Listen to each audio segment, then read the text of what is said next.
నా దేవుని మాట ఎండిన ఎముకలకైనా కుళ్ళిన శవానికైనా నా దేవుడు జీవమిచ్చేవాడు. చెప్పలు కొద్ది ఉన్నాను మయంపరచుదాం. He can do. ఆయన చేయగలడు. ఆమేన్. హల్లెలూయా. దేవుని యొక్క పరిశుద్ధ నామమున వందనాలు. చక్కటి ఆరాధనలో మనము దేవుణ్ణి ఆనందించాము. మీరు ఆరాధించిన ఆరాధన దేవుడు వాల్యూ కడతాడు. మనము హృదయముతోనూ మనస్సుతోనూ ఆత్మతోనూ ఆరాధించుచున్న ఆరాధన దేవుడు విలువగట్టువాడు.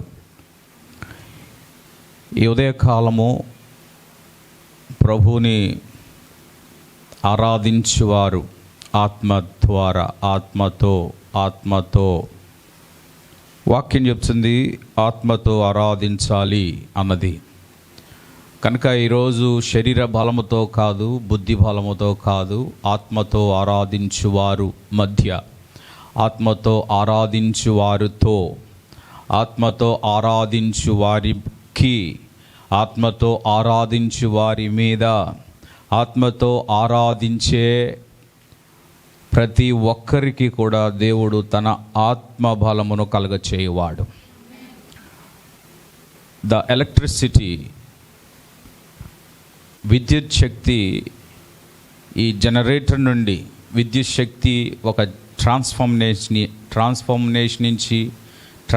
నుంచి ఏ విధంగా వస్తుందో, సో దేవుని యొక్క సన్నిధి ఒక ట్రాన్స్ఫర్.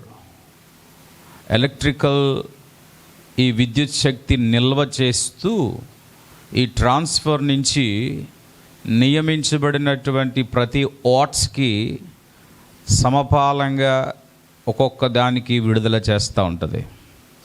ఒకేసారి హై వోల్టేజ్ వస్తే వాటికున్న కెపాసిటీ తట్టుకోలేక బ్లాస్ట్ అవుతాయి. అందుకే ప్రతి బల్బుకు, ప్రతి ఫ్యాన్కి, ప్రతి ఏసీకి, ప్రతి దానికి కూడా ఒక కెపాసిటీ అనేది నియమిస్తారు, ఎంత వాట్స్తో అది వస్తుంది అని. అలాగే ఈరోజు నీవు దేవునికి ఏ విధంగా ఎంత హృదయపూర్వకముగా మనస్సుతో ఆరాధిస్తావో, దేవుని యొక్క ఆత్మ బలము లైక్ ఎ ట్రాన్స్ఫర్, ఒక ఎలక్ట్రికల్ ట్రాన్స్ఫర్ లాంటిది. సో నీ సామర్థ్యముతోనూ నీ హృదయముతోనూ ఆత్మతో ఆరాధించుచున్నప్పుడు దేవుడు తగిన శక్తిని విడుదల చేస్తాడు. ఈ యొక్క అనుభవాన్ని దేవుని బిడ్డలు దేవుని సన్నిధిలో అనుభవించాలని దేవుని యొక్క ఉద్దేశం. గెత్సెమనే తోటలో యేసు ప్రభువు వారు ఒక మాట అంటారు, శరీరము బలహీనమే కానీ ఆత్మ సిద్ధముగా ఉంది. ఈరోజు చాలాసార్లు మన శరీర బలహీనతలను బట్టి ఆత్మ సంబంధమైన వాటిని నిర్లక్ష్యం చేస్తున్నాము. ప్రతి బలహీనతలను మనము ఉన్నది వాస్తవమే, కానీ ఆ బలహీనతలను మనము బలపరుచుచున్నాము అశ్రద్ధ చేయుట వలన, నిర్లక్ష్యము చేయుట వలన. ఒక జబ్బు మనిషి తన జబ్బును నిర్లక్ష్యం చేస్తే జబ్బు ఎక్కువ అవుతుంది. ఒక రోగి తన యొక్క రోగమును కుదుర్చుకొనకపోతే అది ఎక్కువ అవుతుంది, అశ్రద్ధ వలన, నిర్లక్ష్యం వలన. అలాగే ఒక ఆత్మీయమైన రోగి, శారీరకమైన రోగి బాగుపడాలి అంటే ఆత్మబలముతో, ఆత్మ బలము కలిగిన వారై ఉన్నప్పుడు శరీర బలహీనత కూడా బాగుపరచబడుతుంది. ఇదే ఎగ్జాక్ట్లీ బైబిల్ గ్రంథములో మనం చదువుతూ ఉన్నాం. బలహీనులైన ఈ రక్తస్రావము కలిగిన ఈ స్త్రీ బలము లేకపోయినా, నడవడానికి వీలు లేకపోయినా, ఆ బలంలో అంట రానితనము లేక కలంకము లేక మైల అపవిత్రురాలుగా నిర్ధారణ చేయబడిన సమాజంలో ఎవరిని లక్ష్య పెట్టక ఆమె బలపరచబడి బలహీనమైన ఆమె తన బలమంతా కూడగొట్టుకొని ఆ గుంపులోకి వెళ్ళింది, ప్రభువుని కలిసింది, ప్రభు యొక్క వస్త్రాన్ని పట్టుకుంది, శారీరక బలము ఆత్మబలము కలిగి స్వస్థపరచబడి వచ్చింది. ఇది కదా ఈరోజు దేవుని ప్రజలలో ఉండవలసింది. ఇర్మియా గ్రంథం 48వ అధ్యాయం 10వ వచనంలో మనం చదువుకున్నాము, యెహోవా కార్యములు అశ్రద్ధ చేయువాడు. ఇది చాలా భయంకరమైనటువంటి వార్నింగ్, హెచ్చరిక. The Bible contains several pages that warning against the neglecting about various aspect of our life. మన జీవితంలో కొన్ని సందర్భాలలో మనము ఏ విధముగా అశ్రద్ధ చేస్తున్నామో, ద ఇంపార్టెన్స్, ప్రాముఖ్యమైన వాటిని ఎలాగ అశ్రద్ధ చేస్తున్నామనేది బైబిల్ గ్రంథము చాలా చక్కగా హెచ్చరిస్తుంది, గద్దిస్తుంది. Emphasizing about the importance, diligence, రెస్పాన్సిబిలిటీని, బాధ్యతను, అలాగే కేర్ని ఏ విధంగా నిర్లక్ష్యం చేస్తున్నామనేది దేవుని వాక్యంలో మనం చూస్తున్నాం. ఇది అశ్రద్ధ అనేది ఏ నెగిటివ్ కాన్సిక్వెన్స్ తీసుకొస్తుంది. అశ్రద్ధ ఈరోజు దేవుని యొక్క ప్రజలలో ఇది ఎక్కువ కనబడుతుంది. ప్రతి బలహీనతలలో మనము అన్ని డ్యూటీస్ని సమంగా చేసుకుంటున్నాం. Everything that what we do is a perfect, even though we are in weak. హీనులుగా ఉన్నప్పటికీ, బలహీనమైన కార్యాలు మన చుట్టూ ఉన్నప్పటికీ, మనము ఎంత శారీరకమైన ఒత్తిడికి గురి అయినప్పటికీ యథావిధిగా మన పనులు చేసుకుంటూ పోతున్నాం. కానీ ఆధ్యాత్మికమైన విషయానికి వచ్చినప్పుడు నిర్లక్ష్యము అనేటువంటి ట్యాక్స్ని మనం కట్టుకుంటూ పోతున్నాం. ఆధ్యాత్మికమైన వాతావరణంలో, ద స్పిరిచువల్ లైఫ్లో మనం అనేకమైన ట్యాక్స్ కడుతున్నాం. నాకు ఇది ఉంది అని మనం ఆధ్యాత్మికమైన విషయాలను ఈ బలహీనతతో ట్యాగ్ కడుతూ ఉన్నాం. ఇదే ఆధ్యాత్మికంగా బహుగా మనము నిర్లక్ష్యము చేస్తున్న విధానాలు. దీనివలన శాపమే అన్నది దేవుని వాక్యము హెచ్చరిస్తుంది. బలహీనతలు కలిగిన వాడు తన పని, తన కాలకృత్యాలు తప్పనిసరిగా చేసుకుంటాడు, అందులో సందేహం లేదు.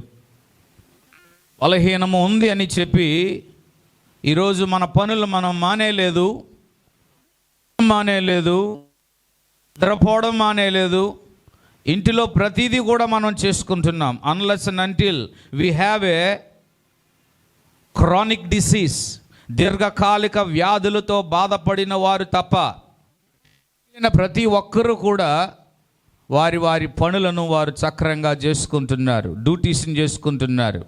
కానీ వేరాస్ ఆధ్యాత్మికమైన కార్యాలకు వచ్చినప్పుడు ఈ బలహీనతలు అనేటువంటి ట్యాక్స్తో, నిర్లక్ష్యం అనే ట్యాక్స్తో కట్టి ఈరోజు దేవుని శాపాన్ని తెచ్చుకోవడం అనేది ఈరోజు దేవుని ప్రజలలో కనబడుతుంది. ప్రియులారా, ఏంటి? మొట్టమొదటిగా దేవుని యొక్క వాక్యాన్ని నిర్లక్ష్యం చేయడం. దేవుని యొక్క వాక్యాన్ని ఎలా నిర్లక్ష్యం చేస్తున్నాం? ముందు గొయ్య ఉంది, పడిపోతావు జాగ్రత్త అని తెలిసి గొయ్యిలో పడకుండా మనము జాగ్రత్త పడతాం. ఆ మాట కంటే దేవుని మాట చాలా విలువైనది.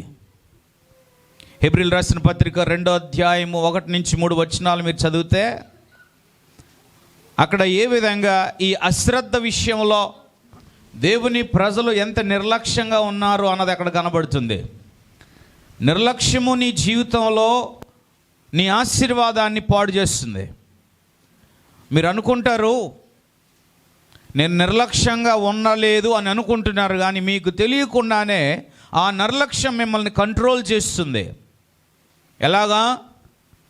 అన్ని విషయాల యందు కూడా నీవు చెవి చూసి లేకపోతే రుచి చూచి అడుగులు వేసేటువంటి విధానంలో ఆధ్యాత్మిక విషయంలో కూడా నువ్వు అశ్రద్ధ చేస్తున్నావు నీకు తెలియకుండానే. ఇదే అపవాది నిన్ను శాపములోనికి నెట్టిస్తున్నాడు అన్నది గ్రహించాలి. హెబ్రీయులు రాసిన పత్రిక 2వ అధ్యాయము 1, 2, 3 వచనాల్లో మనం చూస్తే, కావున బైబిల్ కలిగిన వారు చూడండి, ఈ మాటలను మీరు గ్రహించండి. కావున మనము వినిన సంగతులను విడిచిపెట్టి కొట్టుకొని పోకుండునట్లు వాటి యందు మరి విశేష జాగ్రత్త కలిగి ఉండవలెను. ఎందుకనగా దేవదూతల ద్వారా పలకబడిన వాక్యము స్థిరపరచబడినందున ప్రతి అతిక్రమమును అవిధేయతయు న్యాయమైన ప్రతిఫలము పొంది ఉండగా ఇంత గొప్ప రక్షణను మనము నిర్లక్ష్యము చేసిన ఎడల ఎలాగు తప్పించుకొందుము. బాగులేదు అని అనేవారందరూ కూడా బాగుపడటానికి, శరీర బలహీనతను జయించటానికి ఆత్మబలమును పొందితే దేవుడు తప్పనిసరిగా బలమును కలగజేస్తాడు. ఈరోజు మన యొక్క ఆధ్యాత్మికమైనటువంటి వాతావరణంలో బలహీనతలను మనము కంచె వేస్తున్నాము, అసలైన దేవుని బలాన్ని గ్రహించలేకపోతున్నాం. ఇదే ఈరోజు దేవుని ప్రజలలో అధికంగా కనబడుతుంది. బాగులేదు అంటే హాస్పిటల్కి వెళ్తాం, బాగులేదు అంటే దేవుని సన్నిధికి రాలేం. నేను అడుగుతాను ఒక మాట, హాస్పిటల్లో నీకు స్వస్థత వస్తుందా? దేవుని సన్నిధిలో నీకు స్వస్థత వస్తుందా? విశ్వాసము కలిగిన వారికి స్వస్థత ఎక్కడ కలుగును? విశ్వాసము కలిగిన వారికి, రక్షణ పొందిన వారికి ఎక్కడ బాగు కలుగును? ప్రభు దగ్గరకు వచ్చిన వారందరూ బాగుపడ్డారా లేదా? ఈ అద్భుతమైన విషయాన్ని, సంగతులను మనం ఎరిగి కూడా, గ్రహించి కూడా ఎలాగ అశ్రద్ధ చేస్తాము? వాక్యం చెప్తుంది, అశ్రద్ధ చేయువాడు ఎలాంటి శాపము? అది ఏదైనా ఎలాంటి శాపము? నీ ఇంటిలో మొక్కలు వాడిపోతే, అశ్రద్ధ చేసి నీళ్లు పోయకపోతే 4 రోజుల తర్వాత, వారం రోజుల తర్వాత అవి ఎండిపోవా? ఎండిపోయిన ఆ మొక్కలను మరలా తిరిగి బ్రతికించుకోవాలని నువ్వు ప్రయాసపడతావు, దానివల్ల ఫలితం లేదు. ఎందుకంటే పైకి ఎండిపోయినటువంటి ఆ చెట్టు కనబడినా ఆ ఎండిపోయిన తనాన్ని పైన కనబడక ముందే లోపల కాండాలు ఎండిపోయి ఉంటాయి. ఈరోజు మన యొక్క విశ్వాసము యొక్క పట్టుదల, ఉనికి ఎండిపోయినటువంటి కాండల వలె కనబడుతుంది. అందువలన ఏదైనా దేవుని కార్యాల విషయాలలో ఆసక్తి చూపించడానికి అవకాశం వచ్చినప్పుడు, సమర్పించుకొని ఆ కార్యాలలో పాల్గొవాలని అవకాశం వచ్చినప్పుడు, మన బలహీనతలను వాటిని అంటగట్టి లేక ట్యాగ్ చేసి అశ్రద్ధ, నిర్లక్ష్యము అనేటువంటి వైఖరిలోనికి అపవాది ప్రేరేపించేది ఇది ఆత్మీయమైన బలహీనత. అంటే దేవుని యొక్క మాటలను, దేవుని యొక్క సంగతులను గ్రహించలేని వారు. ఐ బిలీవ్ ఇన్ గాడ్ అనేవారు అనేకులు ఉన్నారు. నేను దేవుణ్ణి నమ్ముతున్నాను అంటున్నారు. నేను ఒక మాట చెప్పనా, దేవుణ్ణి నమ్మేవారు పరలోక రాజ్యానికి వెళ్ళరు. Believe in God is different, but knowing about God నిన్ను దేవుని దగ్గరికి నడిపిస్తుంది. దేవుణ్ణి నమ్ముతున్నాను అని లోకములో అన్ని కలగాలని నువ్వు ఆశ పెట్టుకుంటావు, కానీ దేవుణ్ణి ఎరిగిన వాడు ఈ లోకంలో నాకు ఏది వద్దు అంటాడు. ఇప్పుడు మీరు చెప్పండి, మీరు దేవుణ్ణి తెలుసుకోవలసిన వారుగా ఉన్నారా, దేవుణ్ణి నమ్మేవారుగా ఉండాలా? దేవుణ్ణి నమ్ముతున్నానండి. నమ్ముతున్నావు దేనికోసం? ఉద్యోగం కావాలని. దేవుని నమ్ముతున్నానండి, నాకు వివాహం జరగాలని. నేను దేవుని నమ్ముతున్నానండి, నాకు కార్యాలు జరగాలి. ఈరోజు చాలామంది దేవుని ప్రజలు దేవుణ్ణి ఎందుకు నమ్ముతున్నారంటే ఈ లోకంలో భౌతిక సంబంధమైన వాటిని ఆశించి వాటిని పొందుకోవడానికి నమ్ముతున్నారే తప్ప అవి జరగకపోతే, కలగకపోతే వారి జీవితంలో వారికి తెలియకుండానే నిర్లక్ష్యం అనేది అపవాది ప్రేరేపిస్తున్నాడు. ఈరోజు ఏదో కావాలని పొందుకోవాలని దేవుని నమ్మితే నీవు ప్రమాదంలో ఉంటావు. కనుక దేవుణ్ణి నమ్మేవాడు పరలోకానికి వెళ్ళడు, కానీ దేవుణ్ణి ఎరిగిన వాడు పరలోకానికి వెళ్తాడు. ఈ సత్యాన్ని దేవుని వాక్యం మనకు బోధిస్తుంది. యేసు ప్రభువారు పక్కన ఉన్నటువంటి ఆ దొంగ బహుగా గమనించాడు, పరీక్షించాడు. యేసు క్రీస్తు వారి యొక్క ఆ శ్రమను గ్రహించాడు, దగ్గరుండి నేర్చుకుంటున్నాడు. ఈ వ్యక్తి ఎలాంటి పాపం చేయలేదు, నీతిమంతుడు, ఈయన మీద ఎలాంటి తప్పు లేదు. కానీ ఇలాంటి వ్యక్తి చేయని పాపానికి శ్రమ పొందుతున్నాడు, అయినా సరే వీరందరినీ క్షమిస్తున్నాడు. ఈయన ఎవరు నేర్చుకోవడం మొదలెట్టాడు. ఈరోజు నీ బలహీనతల్లో దేవుణ్ణి అశ్రద్ధ చేస్తున్నావంటే నువ్వు దేవుని గురించి ఇంకా నువ్వు తెలుసుకోలేదని అర్థం, దేవుని గురించి ఇంకా నువ్వు నేర్చుకోలేదని అర్థం. కానీ దేవుని గురించి నేర్చుకునేవాడు, తెలుసుకునేవాడు బాధలో ఉన్న, కష్టంలో ఉన్న, ఈ లోకంలో ఉన్నది ఏది ఆశించకుండా దేవుణ్ణి నమ్మే ఉంటాడు, దేవుణ్ణి సేవిస్తూ ఉంటాడు. Rich man, a poor man. ఒక అద్భుతమైన ఇలిస్ట్రేషన్ బైబిల్ గ్రంథంలో మనం చూస్తున్నాం కదా. ధనవంతుడు తనకు కలిగిన దాన్ని నమ్ముకొని బ్రతికాడు, కానీ ఆ ధనవంతుడు ఇంటి ముందే దేవుని మీద ఆశ పెట్టుకొని దేవుణ్ణి ఎరిగి బ్రతికాడు. దేవుణ్ణి ఎరిగి బ్రతికాడు కనుక లోకంలో ఉన్నది ఏది ఆశించలేదు. కానీ ఆ ధనవంతుడు తనకు కలిగిన దాన్ని నమ్ముకున్నాడు, అది ఉండాలని దేవుణ్ణి నమ్ముకున్నాడు, కానీ దేవుణ్ణి ఎరగలేదు. దేవునిని ఎరిగిన ఈ ధనవంతుడు లోకములో దరిద్రుడిగా బ్రతికాడు. ఎట్టికేలకు ఆయన అబ్రహాము రొమ్మున అనుకొని ఉన్నాడు. దేవుని ప్రజలారా, దేవుని బిడలారా, ఈ వాక్యాన్ని వింటున్న వారే కానీ వీక్షిస్తున్న వారే గమనించాలి. నువ్వు దేనికో దేవుని నమ్ముకోవడం కాదు, నువ్వు దేవుని యందు విశ్వాసం కలిగిన వాడివై ఆయన్ని అనుదినము నువ్వు నేర్చుకోవాలి. నువ్వు దేవుని నేర్చుకుంటే ఎన్ని అడ్డులు వచ్చినా, ఆటంకాలు వచ్చినా నీవు దేవుని కొరకు పరుగులెడతావు. ఎన్ని ఆటంకాలు వచ్చినా దేవుని కొరకు సమర్పణ కలిగి త్యాగం చేస్తావు. అంతకంటే అద్భుతమైనటువంటి జీవితం ఏదైనా లోకంలో ఉందా? దేవుని కొరకు నీవు అనేకమైన ఆటంకాల మధ్య ఉండిపోతున్నావంటే, అనేకమైన ఇబ్బందుల మధ్య ఉండిపోతున్నావంటే, వాటిని నువ్వు జయించలేక దేవుని సన్నిధిని నిర్లక్ష్యం చేస్తున్నావంటే, దేవుని వాక్యాన్ని నువ్వు నిర్లక్ష్యం చేస్తున్నావంటే, నువ్వు శాపంలోనికి వెళ్ళడానికా, ఆశీర్వాదంలోనికి వెళ్ళడానికా? జీవితాన్ని కొనసాగించాలని ప్రయత్నం చేస్తున్న ఈ దినాలలో, ఎన్నో ఇబ్బందులు వస్తున్నటువంటి దినాలలో వాటిని నెట్టుకు వెళ్ళాలనేటువంటి స్ఫూర్తి నీ శరీర బలహీనతలో ఉన్న, ఆర్థిక బలహీనతలో ఉన్న, మానసిక ఒత్తిడిలో ఉన్న వాటిని అధిగమించడానికి నువ్వు ప్రయత్నం చేస్తున్న కర్తవ్యం కంటే నీ ఆత్మను రక్షించిన దేవుని విషయంలో నీవు అశ్రద్ధ చేస్తే అది ఎంత శాపము. బుద్ధి కలిగిన వారు గ్రహించాలి, జ్ఞానము కలిగిన వారు గ్రహించాలి. ఆధ్యాత్మికంగా నిర్లక్ష్యము పరిచేటువంటి ఈ ప్రాముఖ్యత ఈరోజు పరిశుద్ధాత్మ దేవుడు మాట్లాడుతున్నాడు. ఆధ్యాత్మిక జీవితంలో నిర్లక్ష్యము ఉంది. అందుకే ఏప్రిల్ రాసిన పత్రికలో చూస్తున్నాం, ఇంత గొప్ప రక్షణను మనము నిర్లక్ష్యము చేసిన ఎడలా. ఈరోజు లోక ఆచారాలు నీకు అడ్డుగా వచ్చాయి, లోక సాంప్రదాయాలు అడ్డుగా వచ్చాయి. ఈరోజు నీ బిడ్డలు నీకు అడ్డుగా వచ్చారు. ఈరోజు నీ కార్యాలు అడ్డుగా వచ్చాయి. ఈరోజు నువ్వు ఏర్పాటు చేసుకున్నటువంటి విందులు, ఆహ్లాదాలు, వినోదాలు, అది లేకపోతే వనభోజనాలు, సుఖభోజనాలు, ఇవన్నీ కూడా దేవుని సన్నిధికి నీకు అడ్డుగా వచ్చాయి.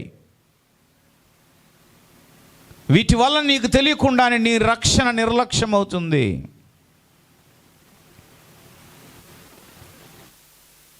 గమనించాలి, ఇది ఆధ్యాత్మిక జీవితంలో అశ్రద్ధ చేస్తున్న విధానం. ఇది దేవుని దృష్టిలో సరి అనేది కాదు. రెండవది, ప్రార్థనా జీవితంలో నిర్లక్ష్యం. మత్తయి సువార్త 26వ అధ్యాయం 41వ వచనంలో మీరు చూస్తే ఇక్కడ ఒక అద్భుతమైన మాటను ప్రభువారు చెప్తున్నారు. మత్తయి సువార్త 26వ అధ్యాయం 41వ వచనం. మీరు శోధనలో ప్రవేశించకుండానట్లు మెలకువగా ఉండి ప్రార్థన చేయుడి. ఆత్మ సిద్ధమే గాని శరీరము బలహీనమని పేతురుతో చెప్పి మరలా రెండవ మారు వెళ్ళి నా తండ్రి నేను దీనిని త్రాగితేనే గాని ఇది నా యొద్ద నుండి తొలగిపోవట సాధ్యము కాని ఎడల నీ చిత్తమే సిద్ధించుగాక అని ప్రార్థన చేశాను. దేవునికి స్తోత్రం కలుగును గాక. హల్లెలూయా. దేవుని ప్రజలారా, అనుకూలంగా ఉంటే ప్రార్థన చేద్దాం, అనుకూలం లేకపోతే ప్రార్థన మానేద్దాం. అన్నీ జరిగితే నేను ప్రార్థన చేసుకోవాలి, అన్నీ జరగకపోతే నాకు ప్రార్థన లేదు. ఈరోజు దేవుని బిడ్డలు, రక్షణ పొందిన వారు మీకు ఇచ్చిన అవకాశాలను మీరు నిర్లక్ష్యం చేస్తున్నారు. ఆ నిర్లక్ష్యము మీ జీవితానికి పాపము, శాపమని వాక్యం చెప్తుంది. ఎలాగా? మీరు అనుకుంటారు ప్రస్తుతం బాగానే ఉందిలే అని. నువ్వెంత నిర్లక్ష్యం చేస్తావో దేవుడు లెక్క రాస్తాడు. నువ్వెంత నిర్లక్ష్య వైఖరిలో ఉంటావో దేవుడు లెక్క రాస్తాడు. ఒక రోగిని యేసు ప్రభు వారి మధ్యకు తీసుకొని రావాలని ప్రయత్నం చేసిన నలుగురు యొక్క ప్రయాసం వ్యర్థం కాలేదు. లోపల స్థలం లేనందువలన వారి ఆసక్తిని చూడండి. ఆ రోగిని తీసుకువెళ్ళి ఇంటి పైకి తీసుకువెళ్ళి ఇంటి కప్పును ఇప్పి ఆ ఇంటి కప్పులో నుండి మీద నుండి సహాయంతో ఆ వ్యక్తిని ప్రభు సన్నిధిలో మధ్యలో దించారు. గమనించాలి, ఆ నలుగురి యొక్క విశ్వాసం ఎంత గొప్పది. ఆ మంచం మీద పరుండబడినటువంటి ఆ వ్యక్తి యొక్క విశ్వాసం ఎంత గొప్పది. యేసు ప్రభు వారు ఏం చేశారో తెలుసా? వారి నలుగురు విశ్వాసాన్ని మెచ్చి, వారందరూ మాట్లాడుతుండగా పైనుండి దిగి వస్తున్నటువంటి ఆ పరిస్థితిని చూచి వారందరికీ ఆసక్తి కలిగింది. ఆ నలుగురు ఆసక్తిని చూపించారు. దేవుని బిడ్డలారా, సంఘములోను కుటుంబాలలోను భర్త భార్యకును, భార్య భర్తకును, పిల్లలు తల్లిదండ్రులు బిడ్డలకును, సంఘములో కుటుంబమునకును మరొక కుటుంబానికి ఆసక్తి చూపించే పట్టుదల, ఆసక్తి చూపించే భక్తి జీవితాన్ని ఈరోజు దేవుడు చూడాలని ఆశపడుతున్నాడు. ఉందా ఇలాంటి భక్తి జీవితం? ఈరోజు సుఖంగా పడుకోవడానికి, సుఖంగా తినడానికి, సుఖంగా కంఫర్టబుల్ జోన్లో ఉండడానికి మనం చూసుకుంటున్నాం. ఈ సుఖాన్ని ఏర్పాటు చేసింది దేవుడు కాదా? నాకు అన్నీ బాగానే ఉన్నాయి, చేద్దాంలే. దేవుడిచ్చినటువంటి అవకాశాన్ని నీవు సద్వినియోగం చేసుకోకపోతే భవిష్యత్తులో నీ యొక్క ఆశీర్వాదానికి గండి పెట్టుకుంటున్నావు కదా. ప్రస్తుతం బాగుందిలే అనుకుంటున్నావు, కానీ నీ యొక్క అశ్రద్ధ వలన, నీ నిర్లక్ష్యం వలన అది శాపము నీ గృహంలోనికి ప్రవేశిస్తుంది. నీ ద్వారా ఆ శాపము నీ గృహంలో ఉంటుంది. అందుకే యెహోవా కార్యములను అశ్రద్ధ చేయువాడు ఆశీర్వదించబడువాడు కాదని, విశ్వాసపరుడు కాలేడని, శాపగ్రస్తుడు అంటే అర్థం ఏంటో చెప్పమంటారా? దిగజారిపోవడం, భక్తిలో దూరం అవడం, ఆసక్తిలో దూరంగా కావడం, సమర్పణలో ఉనికిని కోల్పోవడం, త్యాగములో ఉనికిని కోల్పోవడం. ఒక్క రాత్రి ప్రభుతో గడపలేని మీ బ్రతుకులు రేపొద్దున దేవుని యొక్క సన్నిధిలో ఏ విధంగా ఉండగలుగుతారు మీరు? ఒక్క రాత్రి దేవునితో గడపలేని మీ జీవితాల్లో దేవుడు కార్యాలు చేయమంటే ఎలా జరుగుతాయి? ఇదేనా మీరు ఇంతవరకు నేర్చుకున్నటువంటి భక్తి విధానం? ఇదేనా మీరు పొందిన రక్షణలో ఉన్నటువంటి శక్తి? ఇదేనా మీరు పొందినటువంటి విశ్వాసము? శరీరానికి డిహైడ్రేషన్ చేస్తే నిద్ర పట్టకుండా మంచం మీద దొరుకుతూ ఉంటాం. బిజీ ఎక్కువైపోయి ఫోన్లతోనో లేకపోతే ఆహ్లాదకరంగా నానా రకాలైనటువంటి చెత్త చెదారాలతో ఈరోజు సౌఖ్యాన్ని ఇది అది చేస్తూ ఉంటాం. కానీ ఒక్క రాత్రి సంఘముతో కలిసి ప్రార్థన చేయడానికి మీ మనసు అంగీకరించలేదంటే, మీ బలహీనతను హైలైట్ చేస్తున్నారు అంటే మీరు ఎంత బలహీనులో, ఎంత భక్తిహీనులో అనేది మీరు అక్కడ అర్థం చేసుకోవాలి. యేసు ప్రభు ఏమంటాడో తెలుసా? శరీరము బలహీనముగా ఉంది, కానీ ఆత్మ సిద్ధము లేని ఆత్మీయ జీవితంలో మనం ఉన్నాం. ఏదైనా దేవుని కార్యం చెప్తే బలహీనత, వెంటనే బలహీనత వచ్చేస్తుంది. నిద్రలో బలహీనత, దేవునిలో నిలబడడంలో బలహీనత, అనేకమైనవి చెప్తూ ఉంటాం. ఇది బాగోలేదండి, అది బాగోలేదండి, ఇది జరుగుతుందండి, అది జరుగుతుందండి, నాకు నిద్ర లేకపోతే గ్లామర్ మిస్ అవుతుందండి. ఒక రాత్రి నువ్వు దేవునితో గడపలేని నీ బ్రతుకు, నీవు విశ్వాసవేనవా? నువ్వు క్రైస్తవుడివేనా? ఒక రాత్రి ప్రభువుతో గడపటానికి ఇష్టపడని, శ్రద్ధ చూపని, ఆసక్తి చూపని నీ బ్రతుకులో దేవుడు కార్యాలు అలా చేస్తాడో? నీ బలహీనతలను హైలైట్ చేస్తే దేవుడు నేను స్వస్థపరుస్తాడా? నీ బలహీనతలు ప్రభు దగ్గరికి తేవాలా? ఆ రక్తస్రావం కలిగిన స్త్రీ తన బలహీనతతో ప్రభు దగ్గరికి వచ్చింది. ఆ కుష్ఠరోగులు ప్రభు దగ్గరికి వచ్చారు. ఆ గుడ్డివాడు, ప్రభువా దావీదు కుమారుడా నన్ను కరుణించమని కేకలు వేశాడు. నీ బలహీనతలతో నీవు ఆధ్యాత్మికమైన కార్యక్రమాలలో నీవు నిర్లక్ష్యం చేస్తే నువ్వు ఏ విధంగా బాగుపడతావు?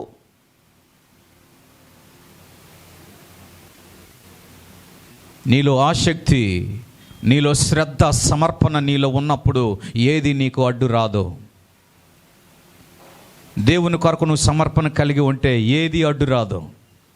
ఈరోజు మనుషులను సంతోషపరచడానికి, ఈరోజు నీ యొక్క బంధువులను సంతోషపరచడానికి, నీ రక్త సంబంధాలను సంతోషపరచడానికి ఈరోజు నువ్వు చేసేటువంటి ప్రతి ప్రయత్నాలు దేవుని పనులు పక్కన పెట్టి, దేవుని సన్నిధిని పక్కన పెట్టి, దేవుని కార్యాలను పక్కన పెట్టి, దేవుణ్ణి సంతోషింప చేయకుండా నీవు సంతోషంగా ఉండాలని అనుకోవడం అది నీ భ్రమ. ప్రార్థన జీవితం నిర్లక్ష్యం అవుతుంది, ఆధ్యాత్మిక జీవితం నిర్లక్ష్యం అవుతుంది. ప్రభు అన్నాడు శరీరము బలహీనమే. ఈరోజు బలహీనత లేని వారు ఎవరున్నారు? ప్రతి ఒక్కరూ కూడా బలహీనతలు కలిగిన వారు ఉన్నారు. అడ్డమాని చెత్త అంతా తిని బలహీనంగా ఉన్నారు. అడ్డమాని విధాలుగా ఆలోచించి చింతాక్రాంతులే బలహీనంగా అవుతూ ఉన్నారు. ఈరోజు లోకంలో బలం అనేది లేదు. తినే ఆహారము కూడా బలం రావట్లేదు. తినేటువంటి మెడిసిన్ వల్ల కూడా నీకు బలం రావట్లేదు. నీకు బలం శరీరంలో ఎలా వస్తుంది? లోకంలో నా ఆహారం వల్ల నీకు బలం లేదు. దేవుని వాక్యం చెప్తుంది, మనుషుడు తిను రొట్టె వలన మనుష్యుడు బ్రతకట్లేదు, కానీ దేవుని నోటి నుండి వచ్చి ప్రతి మాట ద్వారా మనుష్యుడు బ్రతుకును. ఈ సత్యాన్ని దేవుని బిడ్డలు గమనించాలి ప్రియులారా. నిర్లక్ష్యం అధికంగా ఈరోజు చోటు చేసుకుంది, అందువల్ల నువ్వు బిజీ అయిపోతున్నావు. ఈ నిర్లక్ష్యం ఎక్కువైపోవడం వలన దేవునికి సమయాన్ని కేటాయించలేకపోతున్నారు. ఈరోజు ఈ నిర్లక్ష్యం ఎక్కువ అవడం వలన దేవుని కంటే ఎక్కువగా నీ పనులకు, నీ కార్యాలకు, నీ బలహీనతలకు, నీ బాగోగులకు, నీ బిడలకు, నీ కుటుంబాలకు నువ్వు ఎక్కువ సమయాన్ని కేటాయించడం వలన ప్రియులారా, ఈ బలహీనతల వలన ఇంకా కూడా నీకు బలహీనతలు పెరుగుతున్నాయి. ఇక్కడ శరీరము బలహీనపడినప్పటికీ ఆత్మ కార్యాలను అశ్రద్ధ చేస్తున్నావు. ఇక్కడ ఆత్మ కార్యాలను అశ్రద్ధ చేస్తూ శరీరములో నీవు బలహీనముగా ఉన్న ఆ కార్యాలను నెరవేర్చుకుంటూ పోతున్నావు. ఏ న్యాయాన్ని నువ్వు దేవుని దృష్టిలో నువ్వు చేయగలుగుతున్నావు? ఏంటి నీ బాధ్యత? ఏంటి నీ కర్తవ్యం?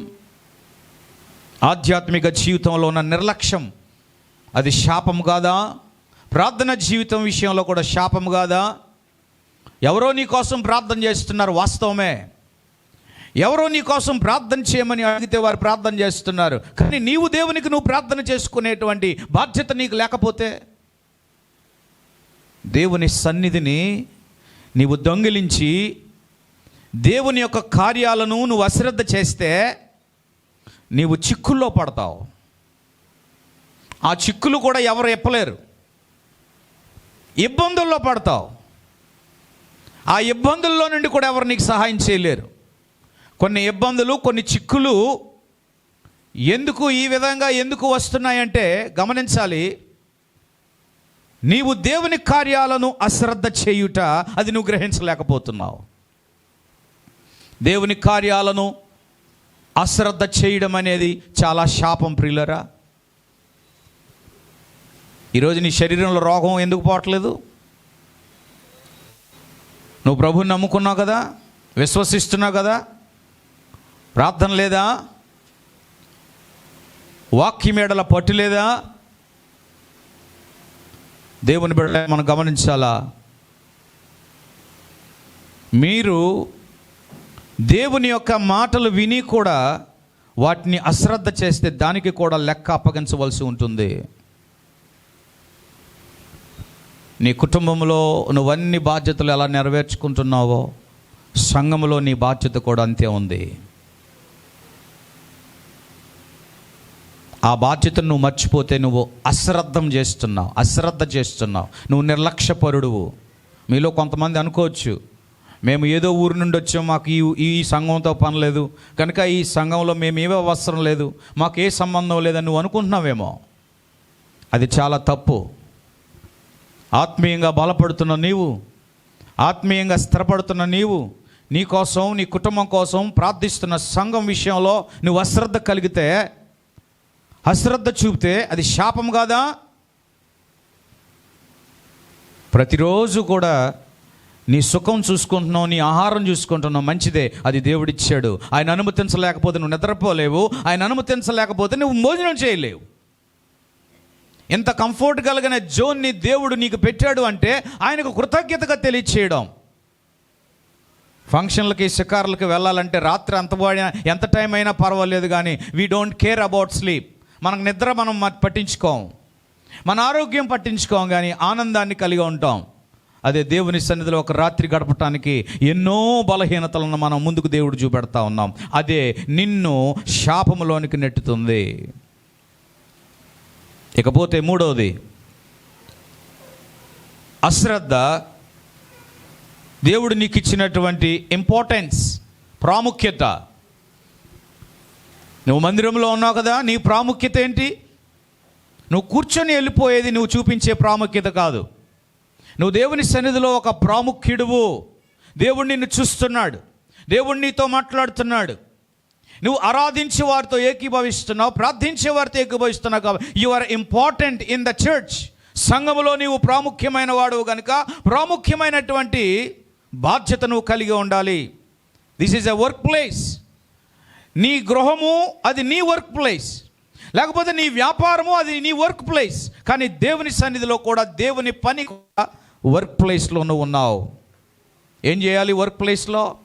నోరు దేవుని గురించి మాట్లాడాలి, నీ చేతులు దేవుణ్ణి మహింపరచాలి, నీ హృదయము దేవుణ్ణి గణపరచాలి, నీ శరీరము దేవునికి సమర్పించాలి. నీవు కష్టపడుతున్న ఈ కష్టార్జితము, ఈ శరీరముతో నీవు తీసుకొచ్చిన అర్పణలను దేవునికి అప్పగించాలి. ఎందుకంటే ఈ శరీరమును కూడా బలం ఇచ్చేది దేవుడే. సామెతల గ్రంథం 24వ అధ్యాయం 30 నుంచి 34 వచనాలు మనం చదువుదాం. సామెతల గ్రంథం 24వ అధ్యాయం 30 నుంచి 34 వచనాలు. సోమరివాని చేను నేను దాటి రాగా, తెలివిలేని వాని ద్రాక్ష తోట నేను దాటి రాగా, ఇదిగో దాని ఎందంతటా ముండ్ల తుప్పలు బలిసి దోలగుండ్లు దాన్ని కప్పి ఉండెను, దాని రాతి గోడ పడి ఉండెను. నేను దాన్ని చూచి యోచన చేసుకుంటుని, దాన్ని కనిపెట్టి బుద్ధి తెచ్చుకుంటుని. ఇంకా కొంచెము నిద్ర, ఇంకా కొంచెము కునుకుపాటు పరుండుటకై, ఇంకా కొంచెము చేతులు ముడుచుకొనుట, వీటి వలన నీకు దరిద్రత పరిగెత్తి వచ్చును. ఆయుధస్తుడు వచ్చినట్లు లేమి నీ మీదకి వచ్చును. చాలు. నిద్ర అంటే చాలా ఇష్టమైపోయింది ఈరోజు చాలా మందికి, దేవుని బిడ్డలకి.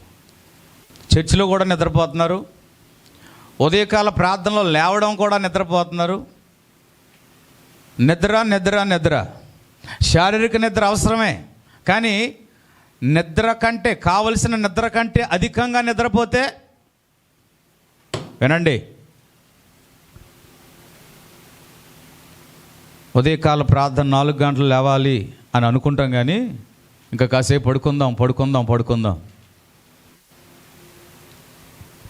దేవుడు మనకిచ్చిన అవకాశాన్ని మీరందరూ కూడా, నేటికి 436 రోజులు ఉదయకాల ప్రార్థన జరుగుతుంది.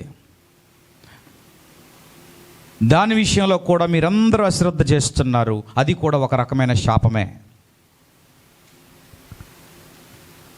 మన ముసలోళం కాదు, జబ్బోలం కాదు, మనకు దేవుడు మంచి బలం ఇచ్చాడు, శక్తినిచ్చాడు. మంచిగా తినగలుగుతున్నాం, అరిగించుకోగలుగుతున్నాం, నవ్వగలుగుతున్నాం, నడవగలుగుతున్నాం. వాక్యం చెప్తుంది, నీ దేవుడైన యెహోవాను నీవు రేయి మొదటి జామున లేచి ఏం చేయాలి? అడుగుతున్నాను, సమాధానం చెప్పండి. ఏం చేయాలి? దేవునికి మొర్ర పెట్టాలి. నీ దేవుడైన యెహోవాకు నువ్వేం చేయాలి? మొర్ర పెట్టుము. దేవుని ప్రజలలో దేవునికి మొర్ర పెట్టేవారు లేకే ఈరోజు అనేకమైన ఇబ్బందులకు బారిన పడుతున్నారు. శాపము అంటే ఏదో కుష్టి రోగమో లేకపోతే భయంకరమైన వ్యాధి కాదు. ఈరోజు నీకు కుదరని చిక్కుల్లో నుండి బయటికి రాలేని పరిస్థితిలో అసంతృప్తి, అభివృద్ధి లేని జీవితం, కష్టపడుతున్నావు కానీ నీ పాకెట్లో నిండట్లేదో, నిండుతున్నాయి కానీ సిల్లు సంచిలో పడిపోతున్నాయి. ఇది కదా ఆశీర్వాదం అనగా సంతృప్తి. ఈ సంతృప్తిని దేవుని బిడలు ఎలాగో పోగొట్టుకుంటున్నారు. ఈ సంతృప్తి లేకే ఎంత పని చేసినా ఆర్జించాలని అనుకుంటున్నారు కానీ అది వారికి కలగట్లేదు. అశ్రద్ధ. దేవుని సన్నిధికి రావడం కూడా అశ్రద్ధ. ఇది కూడా ఆశీర్వాదం కాదు. నీ సమయంలో అన్ని పనులు చేస్తున్నావు కానీ దేవుని సమయంలో దేవునికి సరి అయిన సమయాన్ని ఇవ్వలేని తూకంలో కూడా నువ్వు సరిగ్గా తోచబడకపోతే అది అశ్రద్ధ, అది నిర్లక్ష్యం కాదా? దేవుని సన్నిధి అనేది ఫంక్షన్కి వెళ్ళేటట్టు రాకూడదు. దేవుని సన్నిధి అంటే మ్యారేజ్కి వెళ్ళినట్టుగా రాకూడదు. దేవుని సన్నిధి అంటే సమయానికి ముందు భయముతోనూ వణుకుతో దేవుని సన్నిధికి రావాలి. ఈరోజు ఎంతమందిలో ఆ భయము వణుకు ఉంది? నా పనులన్నీ ముగించుకుంటాను, నేను ఇంట్లో పనులన్నీ చేసుకుంటాను, మీరు పిల్లలు వెళ్ళండి, మీరు వెళ్ళండి, నేను తర్వాత వస్తాను, లేకపోతే రాలేను, మీ అందరికీ నేను వండి పెడతాను, మీరు తిందురు. కానీ ఈ వైఖరి, ఈ మనస్తత్వము నీ ఆత్మీయ జీవితానికి కుంటుబాటు కలిగజేస్తుంది. ఆదివారం అయిన తర్వాత, ఆదివారం వచ్చిన తర్వాత రోడ్ల మీద చూడండి, ఎప్పుడూ కడుపుకి తినలేనట్టుగా ఎగబగేటువంటి జీవితాలు ఉన్నాయి. వాక్యం చెప్తుంది 6 దినాలు మనవి, 7వ దినం ఎవరిది? 7వ దినాన? 7వ దినం విశ్రాంతి దినం. ఏం చేయాలి 7వ దినాన? You have to celebrate God. దేవుణ్ణి ఉత్సాహించడానికి నువ్వు రావాలి. You have to pray to God. దేవుణ్ణి ప్రార్థించడానికి రావాలి. యూ హ్యావ్ టు దేవుని యొక్క నామాన్ని గణపరచడానికి రావాలి. కనుక ప్రభువా, నా సిద్ధపాటు, నా మనస్సు సిద్ధపాటు, నా హృదయం సిద్ధపాటు. నేను నిర్లక్ష్యంగా వెళ్తే, బద్ధకంగా వెళ్తే, సోమరుగా వెళ్తే అది నాకు ఆశీర్వాదం కాదు. ఇప్పుడు నేను నిర్లక్ష్యంగా చూస్తున్నాను. నా వయసు పెరిగిన తర్వాత నా భవిష్యత్తులో అది నాకు శాపమే. దేవుని వాక్యాన్ని ఉన్నదొన్నట్టు చెప్పిన వాడే దేవుని పక్షాన్ని నిలబడినవాడు. అంతేగాని మనుషుల యొక్క బలహీనతలకు అనుకూలంగా మాట్లాడేవాడు దేవుని సేవకుడు కాడు, కాలేడు. పర్వాలేదు, మీకు నచ్చిన టైంలో రండి, మీకు నచ్చిన టైంలో కూర్చోండి, కానీ చర్చికి వచ్చేయండి. ఇది వాక్యం బోధించలేదు. నీ వర్క్ ఏంటి? నీ డ్యూటీ ఏంటి? వర్క్ అంటే రెస్పాన్సిబిలిటీ, వర్క్ అంటే బాధ్యత. ఏంటి నీ డ్యూటీ ఏంటి? నీ బాధ్యత ఏంటి? What is your responsibility in your church? ఎంతమంది చెప్తారు ఇది నా చర్చ్ అని? ఎంతమంది చెప్తారు? చెప్తారా? ఇది నా చర్చ్, పాస్టర్ గారి చర్చ్ కాదు. ఎవరి చర్చ్ ఇది? మనము దేవునికి ఏమై ఉన్నాము? టెంపుల్, ఆలయమై ఉన్నాం. నీ చర్చ్లో నీవు ఏ టైంలో ఉండాలి అన్నది నువ్వు ఎరిగి నువ్వు అశ్రద్ధ చేస్తే అది నీకు ఆశీర్వాదం కాదే. అనివార్య కార్యాల వల్ల, లేకపోతే నీవు ఈ స్థలములో లేనందువలన, ప్రయాణంలో ఉన్నందువలన, లేకపోతే నీకు అనారోగ్యం చోటు చేసుకోవడం వలన, ఓకే, కన్సిడర్ బై గాడ్. దేవునికి తెలుసు. ఈరోజు మంచం మీద ఉన్నవారు కూడా నేను దేవుని సన్నిధికి వెళ్ళలేకపోతున్నానే అనే మనస్సాక్షి గద్దెంపుతో బ్రతుకుతున్నారు చాలామంది. దేవుడైన యెహోవా వారి ఎడలా ఏమంటే ఒక ప్రత్యేకమైన కన్సర్న్ చూపుతున్నాడు. దావీదు అంటాడు, నేను ఎప్పుడు నా దేవుని సన్నిధికి నేను వెళ్ళదను. When should I go to my lord? నా దేవుని సన్నిధికి నేను ఎప్పుడు వెళ్ళదను? మీరు శాపాన్ని తెచ్చుకోవద్దు. ఎంతకాలం చేశాం కదా అంటే ఎంతకాలం చేశారు వాస్తవమే, కానీ ఒక్క నిర్లక్ష్యం వలన, ఒక్క అవిధేయత వలన, ఒక్క అశ్రద్ధ వలన మీరు చేసిన భక్తి అంతా కూడా నీళ్లు పోసినట్టే, నిప్పుల మీద మరలా తిరిగి. You need to start again. Spiritual life is something మరలా మొదటి నుంచే స్టార్ట్ చేయాలి. ఇంతవరకు నేను మొదలెట్టాను కదండి, ఇంతవరకు చేశాను కదండి, నీ కొరకు నేను అది చేశాను కదండి, ఇది సమర్పించుకున్నానండి, అది చేసాం, ఇది చేసాం, ఓకే చేసావు, గుడ్. బట్ దాన్ని కంటిన్యూ చేస్తే యూ హ్యావ్ ఎ క్రెడిబిలిటీ, నీకు అద్భుతమైనటువంటి ఆశీర్వాదం. కానీ అది చేసి చేసి ఆగిపోతే మళ్ళా మొదటి నుంచి చేయాలి. That is called a spiritual life. యెహోవా కార్యములు అశ్రద్ధ చేయవాడు. ఆధ్యాత్మిక జీవితంలో అశ్రద్ధ జరుగుతుంది, ప్రార్థన జీవితంలో అశ్రద్ధ జరుగుతుంది, దేవుని సన్నిధిలో నువ్వు చేయవలసిన పనుల విషయాల్లో కూడా ఏం జరుగుతుంది? అశ్రద్ధ జరుగుతుంది. ఇకపోతే మూడోది మనం చూసినట్లయితే యాకోబు పత్రిక 1వ అధ్యాయము 27వ వచనంలో ఒక మాట మనం చూద్దాం. యాకోబు పత్రిక 1వ అధ్యాయము 27వ వచనం.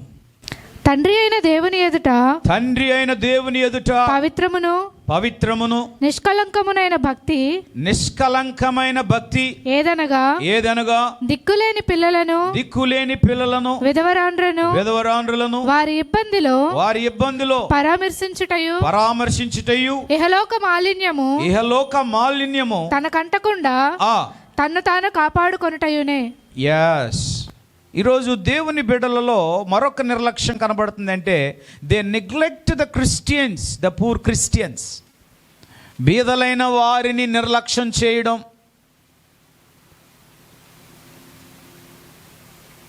అనాథులను నిర్లక్ష్యం చేయడం. ఈరోజు ఈ నిర్లక్ష్యం అనేది స్వార్థముతో కూడింది.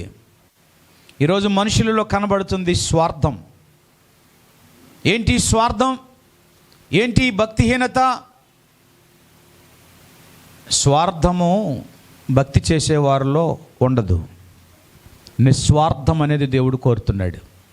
రైట్? ఏంటి ఆ నిస్వార్థము? నా అనేది ఉపసంహరించుకుంటే దేవునికి మనము అనేకమైన సమయాన్ని ఇవ్వగలుగుతాం. వాక్యం చెప్తుంది, do not neglect the poor. పేదలను ఏం చేయకూడదు. కొన్నిసార్లు బాధలు చెప్తారు బేదోలు. Poor in 2 types. బీదలు అనగా 2 రకాలు. భక్తిలో పూర్గా ఉన్నవారు, ఆధ్యాత్మిక జీవితంలో పూర్గా ఉన్నవారు, ప్రార్థనలో పూర్గా ఉన్నవారు, దేవునిలో వెనకబడిన వారు, వీరు కూడా పూరే. వీరిని నెగ్లెక్ట్ చేస్తున్న పరిస్థితి ఈరోజు సంఘంలో కనబడుతుంది. రాలేని వాళ్ళని రాలరు కదా అని వాళ్ళని వదిలేయడం కాదు. ఈరోజు మేము వెళ్ళలేం కదా, రాలేం కదా అని ఈరోజు అనుకొని వారు కూడా నెగ్లెక్ట్ చేయడం కూడా వారి యొక్క బలహీనతను బలపరచడమే. పూర్ ఇన్ ద సెన్స్, దేవుణ్ణి ఎరిగి కూడా దేవుని మార్గంలో నడవలేని వారు కూడా బీదలే. ప్రభువుకి రక్షణ పొందవలసి ఉండి కూడా రక్షణ పొందలేని వారు కూడా బీదలే. ఎవరు బీదలు కారు? ప్రభువుని కలిగిన వారు. ప్రభు కలిగిన వారు లోకానుసారంగా బీదలు కారు. వారి దగ్గర ధనము లేకపోయినా వారు ధనవంతులే. ఇదే వాక్యం నేర్పుతుంది. ఈరోజు దేవుని ప్రజల్లో ఏం కనబడుతుందంటే అశ్రద్ధ. ఎవరి ఎడల అశ్రద్ధ? నువ్వు మంచిగా ప్రార్థన చేస్తున్నావు, దేవుడు నీకు మంచి తలాంతలు ఇచ్చాడు, వెరీ గుడ్. కానీ తలంతలు లేనివారు, ప్రార్థన లేని వారి విషయంలో నువ్వు అశ్రద్ధ చేయకూడదు. నీ బాధ్యత. ట్యూషన్కి వెళ్ళే స్టూడెంట్స్లో ఒకరికొకరు, రే నీకు పూర్ లెక్కలు వస్తున్నాయి, నీకు పూర్ మార్కులు వస్తున్నాయి కనుక ఇలా చేయని ఒక స్నేహితుడు తన స్నేహితునికి ఎలా చెప్తాడు? ఒక వ్యాపారి మరొక వ్యాపారికి ఏ విధంగా కొన్ని సూత్రాలు, కొన్ని మౌలిక విధానాలు ఏ విధంగా నేర్పిస్తాడు? ఈరోజు బిజినెస్ మీట్ అనేది ఏర్పాటు చేసుకుంటున్నారు. వ్యాపార రంగాలలో, వ్యాపార వ్యవస్థల్లో ఈ విధంగా పొందాలని ఒకరికొకరు కలుసుకొని ఒక ప్లేస్లో కూర్చొని కొన్ని సూత్రాలు, కొన్ని ప్రిన్సిపల్స్ నేర్చుకుంటున్నారు. ఎందుకో తెలుసా? ఒకరికొకరు రావాలి, వ్యాపారం రావాలి బయటికి, నీ యొక్క బిజినెస్ అభివృద్ధి పొందాలి బయటికి. అంతకంటే ఎక్కువగా సంఘములో దేవుని బిడ్డలు కూడా ప్రియులారా ఒకరు ఏం చేసుకోవాలో తెలుసా? ప్రోత్సహించుకోవాలి, బలపరచాలి. ఒకరి మీద బురద చల్లడం చాలా ఈజీ, ఒకరి గురించి చెడ్డగా మాట్లాడడం చాలా ఈజీ. ఒకరిని బలహీనపరచడం చాలా ఈజీ, ఒకరిని దుఃఖపరచడం చాలా ఈజీ, ఒకరి గురించి నెగిటివ్గా మాట్లాడడం చాలా ఈజీ. కానీ నెగిటివ్గా ఉన్నవారిని, బలహీనంగా ఉన్నవారిని, వెనకబడిన వారిని, ప్రోత్సాహం లేని వారిని లేపి నిలబెట్టి ప్రోత్సహించి వారిని బలపరిచి వారిని స్థిరపరచగలిగినటువంటి ఆత్మబలము దేవుని బిడ్డల్లో కావాలి. పిల్లరా, మీరెవరో నేనెవరో తెలియదు, కానీ ప్రభు నామాన్ని బట్టి మనందరం కూడా ఆయనకు దగ్గర అయ్యాం. మనమందరం ఆయన బట్టి దగ్గర అయ్యాం. రక్త సంబంధాల కంటే మీకు నాకున్న సంబంధం ఏంటి? ప్రభు యొక్క సంబంధం. అందును బట్టే, ఆ ఆధిక్యతను బట్టి మనం ఒకరొకరు ప్రోత్సహించుకోవాలి. బలహీనత ప్రోత్సహించుకోవడం లేదు, నిర్లక్ష్యం. కనుక దేవుని కార్యాలు నిర్లక్ష్యం చేయడం అది శాపము. ఇకపోతే 6వది మనం చూసినట్లయితే ప్రియులారా, do not neglect the gift that you have from God. దేవుని యొద్ద నుండి నువ్వు పొందినటువంటి ఆ బహుమానమును నిర్లక్ష్యము చేయరాదు. Neglecting God's gifts. నేను నమ్ముతున్నాను మీ అందరికీ కూడా దేవుడు కొన్ని బహుమానాలు ఇచ్చాడు. ఆధ్యాత్మికమైన బహుమానాలు. సువార్త చెప్పగలరు, రోగుల కొరకు ప్రార్థన చేయగలరు, నిలబడి ప్రోత్సహించగలరు, సాక్ష్యం చెప్పగలరు, పాట పాడగలరు, పరిచర్య చేయగలరు, పరిచారం చేయగలరు, సేవకులకు పరిచర్య చేయగలరు, ఒకరికొకరు సహాయం చేయగలరు. మీ దగ్గర ఉన్నా లేకపోయినా ప్రేమ కలిగిన వారే, కనికరం కలిగిన వారే మీరు ఆతిథ్యం చేయగలరు. ఇన్ని బహుమానాలు దేవుని ద్వారా మనం పొందుకున్నాం. లేదంటారా? Yes or no? బహుమానాలు కలిగి ఉన్న మనము ఈ బహుమానాలను కూడా పంచటలో నిర్లక్ష్యంగా ఉన్నాం. ఇది కూడా శాపమే. యెహోవా కార్యములను, అందరూ చెప్పాలన్నమాట, యెహోవా కార్యములను శాపగ్రస్తులే. శాపం కావాలా మనకి? దినాలలో అవసరమా? చెప్పండి, అవసరమా? దేవుడిచ్చినటువంటి గిఫ్ట్స్, హేకుజామునే లేచి నువ్వు ప్రార్థన చేసే బహుమానం నీకుంది, కానీ నువ్వు అది పోగొట్టుకుంటున్నావు నిర్లక్ష్యం వల్ల. అందరికంటే బాగా నువ్వు ప్రార్థన చేయగలవు, కానీ ఆ ప్రార్థన జీవితం లేక ఆ బహుమాన్ని పోగొట్టుకుంటున్నావు. నీవు ఉపవాసం ఉండి ప్రార్థన చేయగలిగితే దేవుడు కార్యాలు చేస్తాడు, కానీ అది నువ్వు చేయక అశ్రద్ధ కలిగి ఉండటం వలన ఆ బహుమానాన్ని నువ్వు పోగొట్టుకుంటున్నావు.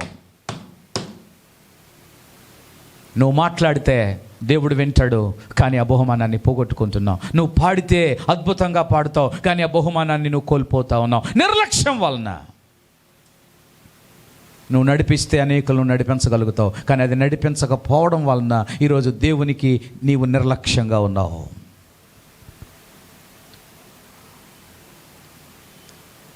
ఈరోజు ఒక డేంజరస్ మైండ్ అనేది అపవాది ప్రతి ఒక్కరిలో పెట్టాడు. ఏం చెప్పమంటారా? అన్నీ బాగుంటే నువ్వు ఏదైనా చేసేయగలవు, అన్నీ బాగలేకపోతే అన్నీ చెడగొట్టేయగలవు. చెడగొట్టడం, బాగు చేయడం, ఈ రెండు బహుమానాలు ఉన్నాయి. కానీ అపవాది ఎక్కువ ఎవరిని వాడుకుంటున్నాడు? ఎవరిని వాడుకుంటున్నాడు? ఎవరైతే ఆసక్తిగా ఉన్నారో, నాకంటే వాళ్ళు ఆసక్తిగా ఉండాలా అని చెడగొట్టే మనస్సు. నాకంటే సమర్పణ కలిగిన వారు ఉన్నారు, నాకంటే వారు సమర్పణ కలిగి ఉండాలా. ప్రియులారా, ఎవరికి దేవుడి వారికి బహుమానం ఇచ్చాడో ఆ బహుమానాలలో నిర్లక్ష్యము చేయకుండా అవి వాడబడగలిగితే దేవుడు మహిమపరచబడతాడు. ఆమేన్. నీ బహుమానం ఏంటి? దేవుడు నీకు ఏ బహుమానం ఇచ్చాడు? సహనం అనే బహుమానం ఇవ్వలేదా? ప్రేమ అనే బహుమానం దేవుడు నీకు ఇవ్వలేదా? ఆతిథ్యం చేయాలన్న బహుమానం దేవుడు నీకు ఇవ్వలేదా? దేవుని పరిచర్య చేయాలన్న బహుమానం నీకు ఇవ్వలేదా? దేవుని కొరకు భారము కలిగి ఆత్మల రక్షణార్థమై నేను ప్రార్థన చేయాలి, ప్రభువా నా కుటుంబంలో వీరు రక్షణ పొందాలి అనే భారము కూడా ఒక బహుమానం కాదా? That is a gift, talent. ఇది నువ్వు నిర్లక్ష్యం చేస్తున్నావు. నిద్ర, ఆహారం, ఆహారము, నిద్ర, ఈ రెండు మన యొక్క రక్షణ జీవితాన్ని నిర్లక్ష్యపరుస్తున్నాయి. అందుకే సైన్స్ చెప్తుంది, నీ శరీరము ఆరోగ్యంగా ఉండాలి అంటే, నీ పొట్టలో ఉన్న బ్యాడ్ బ్యాక్టీరియా చచ్చిపోవాలి అంటే ఒక దినము ఉపవాసం చాలా అవసరం. ఉపవాసం అంటే మనకు లేక కాదు, ఉన్నాయి, కానీ వాటిని ఉపసంహరించుకోవడం. కానీ మనం ఈ పొట్టకేమైనా ఖాళీ ఇస్తున్నామా? లేదు. కొంతమంది లేక తినలేకపోతున్నారు. ఈరోజు ఆకలితో సంబంధం లేకుండా తినేస్తున్నాం. అందువలన నిద్ర అనేది ముంచుకొస్తూ ఉంది. నేను ఒక మాట చెప్పనా, నిద్రపోతే మీరు నిద్రపోండి, కానీ దేవుని కార్యాలను అశ్రద్ధ చేయపోకండి. ఈ సమయంలో నేను ఒక విషయాన్ని జ్ఞాపకం చేయాలని ఆశపడుతున్నాను. యోనా దేవుడు చెప్పిన మాట ప్రకారంగా పోలేదు. తన సొంత డిసిషన్ తీసుకొని పోయాడు. నినేవేకి వెళ్ళవలసినటువంటి యోనా భక్తుడు ఓడరేవుకు వెళ్ళి తార్షిష్కి పోయేటువంటి ఓడను ఎక్కాడు. టికెట్ తీసుకొని ఓడ ఎక్కాడు. తనకు తెలుసు తను ఎక్కడికి పోతున్నాడని. అయితే ఎప్పుడైతే తన సొంత ఉద్దేశంతో వెళ్ళాడో వెంటనే అతనికి ఏం ఆవరించిందంటే బద్ధకం ఆవరించింది, నిద్ర ఆవరించింది. అందువలన ఓడ అడుగు భాగంలో ఎవ్వరూ లేరని లోన్లీగా వెళ్ళి నిద్రపోవడం మొదలెట్టాడు. పైన ఉన్న వారితో సంబంధం లేకుండా ఒంటరిగా వెళ్ళి నిద్రపోతా ఉన్నాడు. అనుకున్నాడు నేను సుఖంగా తార్షీష్కి వెళ్ళిపోతాను అనుకున్నాడు. అవిధేయతతో అన్నీ బాగా జరిగిపోతాయేమో నువ్వు అనుకోవడం ప్రియులారా, అది భ్రమ. కానీ నీకు తెలియకుండానే ఒక విపత్తు ముంచుకొస్తుంది. ఆ విపత్తు ఏంటో చెప్పమంటారా? యోనా అడుగు భాగాల్లో నిద్రపోయాడు వాస్తవమే, కానీ బయట ఏం జరుగుతుంది కానకుండా ఉన్నాడు. బయట ఏం జరిగింది తెలియకుండా ఉన్నాడు. సౌండ్ వినబడట్లేదు. He was in a deep sleep. కానీ బయట అల్లకొల్లోలం, ఆందోళన, కలవరం, ప్రమాదంలో ముంచుకొచ్చింది. ప్రమాదం. నేను ఒక మాట చెప్పనా, నీ గృహంలో భార్య చేసే నిర్లక్ష్యమే కానీ, భర్త చేసే నిర్లక్ష్యం కానీ, ఆ కుటుంబం అనే ఓడ ప్రమాదంలోనే ఉంటుంది. అందుకే భార్య భర్తతో అంగీకరించాలి, భార్యతో భర్త అంగీకరించాలి. వీరిరువురు అంగీకరించకపోతే ఆ కుటుంబం అనే ఓడ అల్లకల్లోలమే, ప్రమాదమే. అశ్రద్ధ, భర్త చేసిన అశ్రద్ధ వలన కుటుంబానికి శాపం, భార్య చేసిన అశ్రద్ధ వలన కుటుంబానికి కూడా.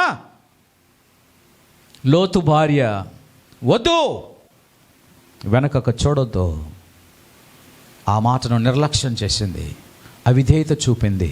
తన కుమార్తెలు జ్ఞాపకం వచ్చారో తన కుటుంబంలో ఆమె తీవ్రమైన ఇబ్బందిని కలిగించింది, శాపం తెచ్చుకుంది. ప్రియులారా, నేను ఒక మాట చెప్తాను, జాగ్రత్త వినండి. మీ మీద ద్వేషంతోనో కక్షతో నేను మాట్లాడట్లేదు. మీ ఆత్మీయ జీవితాలు బలపడాలి, మీ కుటుంబ జీవితాలు స్థిరపరచబడాలి. మీరు దేవునికి చూపించే ఆసక్తి ప్రియులారా ఈ దినాలలో మరి ఎక్కువగా చూపించాలి. మీరు కొనసాగించే భక్తిని కొనసాగించాలని దేవుని వాక్యం చెప్తుంది. మీరు ప్రార్థించగలిగి, దేవునిలో స్థిరపడగలిగి, దేవుని కొరకు కార్యాలు చేయగలిగి, మీరు అశ్రద్ధ చూపడం వలన అది మీ మీద కాదు, మీ ద్వారా మీ కుటుంబంలో, అది మీ బిడ్డలకే కానీ లేకపోతే మీ కుటుంబంలో ఉన్న పరివారికే కానీ అది ఆ యొక్క ప్రమాదం అనేది తప్పనిసరిగా వ్యాపిస్తుంది. దేవుని వాక్యం యథార్థమైనది, అందులో అవాస్తవం లేదు, వాస్తవం ఉంది. యెహోవా కార్యములను, దేవుడు నీకు ఇచ్చిన అవకాశాన్ని, దేవుడు నీకు ఇచ్చిన సమయాన్ని, మందిరములో దేవుని యొక్క సన్నిధిలో నీవు ఏ పాత్ర కలిగి ఉన్నావో, ఏ బాధ్యత కలిగి ఉన్నావో, ఒక సభ్యుడిగా, ఒక కుటుంబముగా నీ పాత్ర ఏంటి? నీకు సంబంధం లేకుండా నువ్వు బతికితే నాకేం సంబంధం లేదు, ఇది నా బాధ్యత కాదు, ఇది నాకేం పర్వాలేదు, చేసేవాళ్ళు చేసుకుంటారనేటువంటి నిర్లక్ష్య స్వభావంతో నువ్వు ఉంటే నీ శాపము, దేవుని శాపము నీ మీదకి వస్తుంది. కుటుంబంలో ఉన్న వారందరూ కూడా ఒక పనికి ఏకీభవిస్తే ఆ కుటుంబానికి సంతోషం. దేవుని కుటుంబంలో ఒక పని చేస్తున్నామంటే, కలిసి ప్రార్థన చేస్తున్నామంటే, కలిసి ఆరాధిస్తున్నామంటే, కలిసి ఎక్కడికైనా ఈ గృహానికి కూడికి వెళ్తున్నామంటే అందరూ ఏకీభవిస్తే దేవుడు ఆనందిస్తాడు. ఆ ఆశీర్వాదం అందరి మీదకి వస్తుంది. నిర్లక్ష్య మనస్సు నీలో కనుక్కుంటుంది. ఈ నిర్లక్ష్యం అనే మనస్సుతో, అశ్రద్ధతో నిన్ను అపవాది క్యాచ్ చేసి దేవుని కార్యాలను వెళ్ళనీయకుండా అడ్డుపడతా ఉన్నాడు. దేవుని కార్యాల కోసం అడ్డులు తొలగించలేని విశ్వాసవి రేపొద్దున ప్రభు సన్నిధిలో ఎలాగ నువ్వు నిలబడగలుగుతావు? అడగండి బుద్ధిని. ప్రభువా, నేను నీ కార్యాల విషయాలలో నాకు అడ్డు కలుగుతుంది, నా భర్త వలనో, లేకపోతే నా భార్య వలనో, లేకపోతే నా బిడ్డల వలనో, లేకపోతే ఉన్న పరిస్థితుల వలనో నాకు అడ్డు కలుగుతుంది కనుక నీ జ్ఞానం నాకు కావాలి, నీ బుద్ధి నాకు కావాలి, వీటి నుంచి నేను ఎలా డీల్ చేయాలో నీ సహాయం కావాలని దేవుణ్ణి అడిగితే దేవుడు నీకు ఒక సొల్యూషన్ చెప్తాడు. దాన్ని బట్టి నువ్వు విడుదల పొందితే దేవుని కార్యాలను అశ్రద్ధ చేయకుండా నీ కుటుంబాన్ని నువ్వు సంరక్షించుకోగలుగుతావు, నిన్ను నీవు సంరక్షించుకోగలుగుతావు. ఇది కదా దేవుని దగ్గర అడగవలసినటువంటి యెహోవా కార్యములను అశ్రద్ధ చేయువారు. ఎన్ని విషయాలు నేర్చుకున్నాం? నెగ్లెక్టింగ్ స్పిరిచువల్ లైఫ్, ఆధ్యాత్మిక జీవితాన్ని నిర్లక్ష్యం చేయడం ఒకటి. రెండవది నెగ్లెక్టింగ్ ప్రేయర్, ప్రార్థన జీవితాన్ని నిర్లక్ష్యం చేస్తున్నాం. మూడవది నెగ్లెక్టింగ్ రెస్పాన్సిబిలిటీస్, బేదలైన వారిని మనము నెగ్లెక్ట్ చేస్తున్నాం, అనాథులను నెగ్లెక్ట్ చేస్తున్నాం, దేవుని నుండి పొందినటువంటి గిఫ్ట్స్ని నెగ్లెక్ట్ చేస్తున్నాం, అశ్రద్ధ చేస్తున్నాం. ఇకపోతే నెక్స్ట్ ఏంటంటే నెగ్లెక్టింగ్ ద రెస్పాన్సిబిలిటీస్, బాధ్యతలను. చెప్పండి అందరూ కూడా, ఏంటది? సంఘంలో నీ బాధ్యత ఏంటి? నువ్వు రెగ్యులర్గా అటెండ్ అవ్వడం మొదటి బాధ్యత. చెప్పండి, మీ పక్క వాళ్ళకి చెప్పండి, ఏంటి నా బాధ్యత? ఏంటి నా బాధ్యత? ఏంటి నా బాధ్యత? ఏంటి నీ బాధ్యత? రాలేని వాళ్ళని తిట్టడం కాదు నీ బాధ్యత, మనుషుల మీద కసురుకోవడం కాదు నీ బాధ్యత, ఎవరు రాలేదో వారిని నువ్వు ఆసరా పోసుకోవడం కాదు బాధ్యత. నీ బాధ్యత దేవుని సన్నిధిలో నువ్వు గుర్తించాలి. ప్రభువా, నేను టైంకి పోవడం నా బాధ్యత. First you have to rectify that. నీ జీవితాన్ని ఎవరితో పోల్చుకోవడం వేస్ట్, ఏ కుటుంబంతో పోల్చుకోవడం అనవసరం. నీ జీవితాన్ని నువ్వు దేవునితో అనుసంధానం చేయి. ప్రభువా, ఒకరి మాట నాకు అనవసరం, ఒకరి విషయంలో నాకు అనవసరం. యెహోషువ చెప్పినట్లుగా నేనును, చెప్పాలందరూ కూడా మాట, నేనును ఎవరిని సేవించాలి? That is responsibility. అది రెస్పాన్సిబిలిటీ.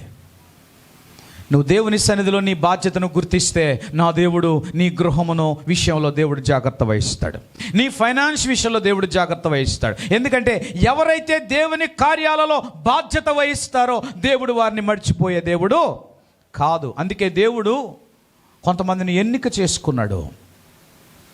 ఈ కొత్త నిబంధనలో ప్రభు ద్వారా రక్షణ పొందిన వారందరూ దేవునికి ఎన్నిక చేయబడిన వారే. ఎన్నిక చేయబడిన వారందరి బాధ్యతలు మర్చిపోతే ప్రియులారా, అది కూడా ఆశీర్వాదం కాదు. Your responsibility. ప్రభు, నా బాధ్యత ఏంటి? నీ బాధ్యత ఏంటి? కొంతమంది వస్త్రాలు ధరిస్తారు కానీ ఆ వస్త్రాల యొక్క బాధ్యత తీసుకోరు. కొంతమంది ఆభరణాలు కలిగి ఉంటారు కానీ ఆ ఆభరణాల యొక్క బాధ్యత, కొంతమంది వస్తువులు లేకపోతే కొన్ని విలువైనవి, కొన్ని ఎలక్ట్రానిక్ గూడ్స్ కొన్ని వాడతారు కానీ వాటి ఎడల ఏముండదు, బాధ్యత ఉండదు. కొంతమంది ధనం కలిగి ఉంటారు కానీ ధనం ఖర్చు పెట్టలు కూడా బాధ్యత ఉండదు. They don't care. నేను ఒక మాట చెప్పమంటారా? దేవుడు మీకు ఏది ఇచ్చినా దాని విషయంలో మీరు బాధ్యత వహించండి. మీ కుటుంబం విషయంలో బాధ్యత వహించండి, మీ పిల్లల విషయంలో బాధ్యత వహించండి. అంతకంటే ఎక్కువగా దేవుడు నీకు ఇచ్చిన రక్షణ, సంఘములో నిన్ను దేవుడు పెట్టిన ఆ బాధ్యతను నువ్వు నెరవేర్తించగలిగితే, ఆ బాధ్యత విషయంలో నువ్వు అశ్రద్ధ చేయకుండా, నెగ్లెక్టింగ్ రెస్పాన్సిబిలిటీస్ వెరీ డేంజరస్. సామెతల గ్రంథం 23వ అధ్యాయం 32వ వచనం. సామెతల గ్రంథము 23వ అధ్యాయము 22వ వచనం. నిన్ను కనిన నీ తండ్రి ఉపదేశము అంగీకరించుము. నిన్ను కనిన తండ్రి యొక్క ఉపదేశమును అంగీకరించుము. నీ తల్లి ముదిమియందు ఆమెను నిర్లక్ష్యము చేయకుము.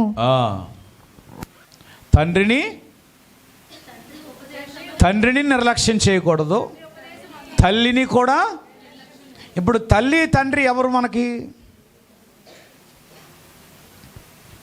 ఇప్పుడు తండ్రిని నిర్లక్ష్యం చేసేవారు ఎవరు? భూలోకంలో తల్లిని తండ్రిని నిర్లక్ష్యం చేస్తూ సమానం. ఇప్పుడు దేవాది దేవుని యొక్క తండ్రిని నిర్లక్ష్యం చేసేవారు ఈరోజు లేరా? నేను ఒక మాట చెప్పనా? నీకెంత బలహీనతగా ఉన్నా ప్రతిరోజు నువ్వు ప్రార్థన చేసుకోవడం అనేది నిర్లక్ష్యం చేయకూడదు. నీకెంత రోగం ఉన్నా నువ్వు దేవునితో మాట్లాడుకోవడం అనేది నిర్లక్ష్యం చేయకూడదు.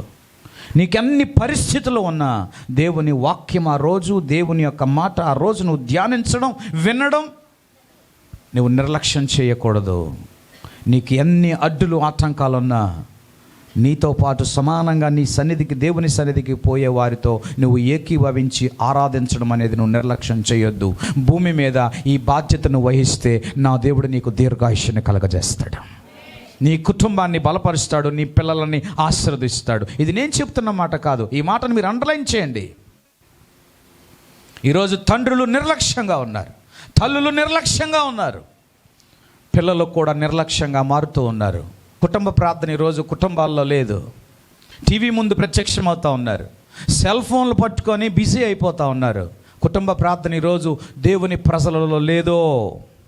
నేను మొదటి నుంచి ఎంఫసైజ్ చేస్తున్నాను, మీ గృహంలో భోజనానికి ముందో, రాత్రి డిన్నర్కు ముందో, లేకపోతే పడుకోవడానికి ముందో కూర్చోండి. తల్లి, తండ్రి, పిల్లలు కూర్చోండి. ఎంతమంది ఉంటే అంతమంది కూర్చొని ప్రార్థన చేయండి. ఒకరి తర్వాత ఒకరు బైబిల్ చదవండి, ఒకరి తర్వాత ఒకరు చిన్న పాట పాడండి. ఆ రోజు దేవుడు మీకు చేసిన మేలులను బట్టి కృతజ్ఞత చెప్పండి. ప్రార్థన చేసుకొని పడుకోండి. ఆ కుటుంబ ప్రార్థన మీ కుటుంబాన్ని అభివృద్ధి పరుస్తుంది. నిర్లక్ష్యం. నెలకు ఒకమారు మీ గృహంలో సంఘ ప్రార్థన జరగనీయండి. సంఘ బిడ్డల్ని ఆహ్వానించండి. నీ గృహంలో ప్రార్థనా పరులు రానియండి. నీకు కలిగితే ఒక గ్లాస్ నీళ్ళు ఇవ్వు. నీకు అంతకంటే ఎక్కువ కలిగితే, నీకు సామర్థ్యంతో కలిగితే ఆతిథ్యం ఇవ్వు. ఆతిథ్యం ఇచ్చేట్లో నిర్లక్ష్యము చేయవద్దు. ఈరోజు మీరు అనుకుంటున్నారు ఆతిథ్యం అనేది ఖర్చుతో కూడింది, ఆతిథ్యం అనేది లేకపోతే ఇది. నేను ఒక మాట చెప్పనా, లేమిలో కూడా ఆతిథ్యము చేయటానికి వెనకాడనే వారందరికీ కూడా నా దేవుడు సమృద్ధిని కలగజేస్తాడు. ఖాళీ కొండ, ఖాళీ నూనె బుడ్డే ఎన్ని రోజులు నడిపించింది? కరువు కాలం అంతా అశ్రద్ధ. ఇకపోతే నెక్స్ట్ ఈ మాట చెప్పి నేను ముగించాలని ఆశపడుతున్నాను. Neglecting church. చెప్పండి అందరూ కూడా మాట. సంఘాన్ని నిర్లక్ష్యం చేయడం. హలో, ఎన్ని పనులున్నా ఎవరిని నిర్లక్ష్యం చేయకూడదమ్మా? ఎంతమంది నిర్లక్ష్యం చేస్తున్నారో చేతులు ఎత్తండి. ఎన్ని పనులున్నా సంఘాన్ని నిర్లక్ష్యం చేస్తున్నారు. నేను చెప్పమంటారా సంఘాన్ని నిర్లక్ష్యం చేస్తే ఏం జరుగుతుందో? అపోస్తలుల కార్యముల చరిత్రలోకి పోతే సంఘాన్ని నిర్లక్ష్యం చేయడం వలన వారు ఎదుర్కొన్న సమస్యలు ఎన్నో ఉన్నాయి. వాక్యం చెప్తుంది 133వ కీర్తనలో. ఏం రాయబడింది 133వ కీర్తనలో? ప్రతి ఒక్కరూ కూడా బైబిల్ తెరుస్తున్నారు కానీ కంఠస్థం లేదు. ఏ సహోదరులు వారు ఏ సహోదరులై ఉన్నారు? ప్రభువు లేని వారు సహోదరులు కాలేరు. ఈరోజు చాలా మందిలో సహోదరుల మధ్య జగడాలు, కలహాలు, సమస్యలు ఉన్నాయంటే వారి మధ్య ఎవరు లేరని అర్థము. ప్రభు లేడు. ప్రభు ఉన్న చోట వీటికి అవకాశం లేదు. కనుక ఈరోజు సంఘములో ఈరోజు ఇలాంటి పరిస్థితులు నెలకొన్నాయి. కనుక నిర్లక్ష్యం అనేది ప్రియులారా సంఘములో చోటు చేసుకుంది. నేను ఒక మాట చెప్తాను, చేస్తామేనండి. మీరు ఉద్యోగాలు చేస్తున్నారు, వ్యాపారాలు చేస్తున్నారు, రోజు కూలి పని చేస్తున్నారు. నెలలో 30 రోజులు వెళ్ళి మీకు జీతం 10 రోజులకే జీతం మీకు అందితే మీకు ఎలాంటి బాధ కలుగుతుంది? రోజు కూలి పనికి వెళ్ళి మీకు కనీసం 10 రోజులకే కూలి అందితే మీకు బాధ కలగదా? మనం వి ఎక్స్పెక్ట్ యాక్యురేట్ అంటే ఖచ్చితముగా మనం పని చేసేటువంటి ప్రతిఫలాన్ని పొందటం అనేది ఆశిస్తాము. ప్రియులారా, అదేవిధంగా సంఘములో ఉన్న ప్రతి ఒక్కరు కూడా నేను చూడాలి అని దేవుడు అది ఆశిస్తున్నాడు. నువ్వు దేవుని సన్నిధిలో అగుపడాలి, నిన్ను దేవుడు చూడాలి. You have to appear before God.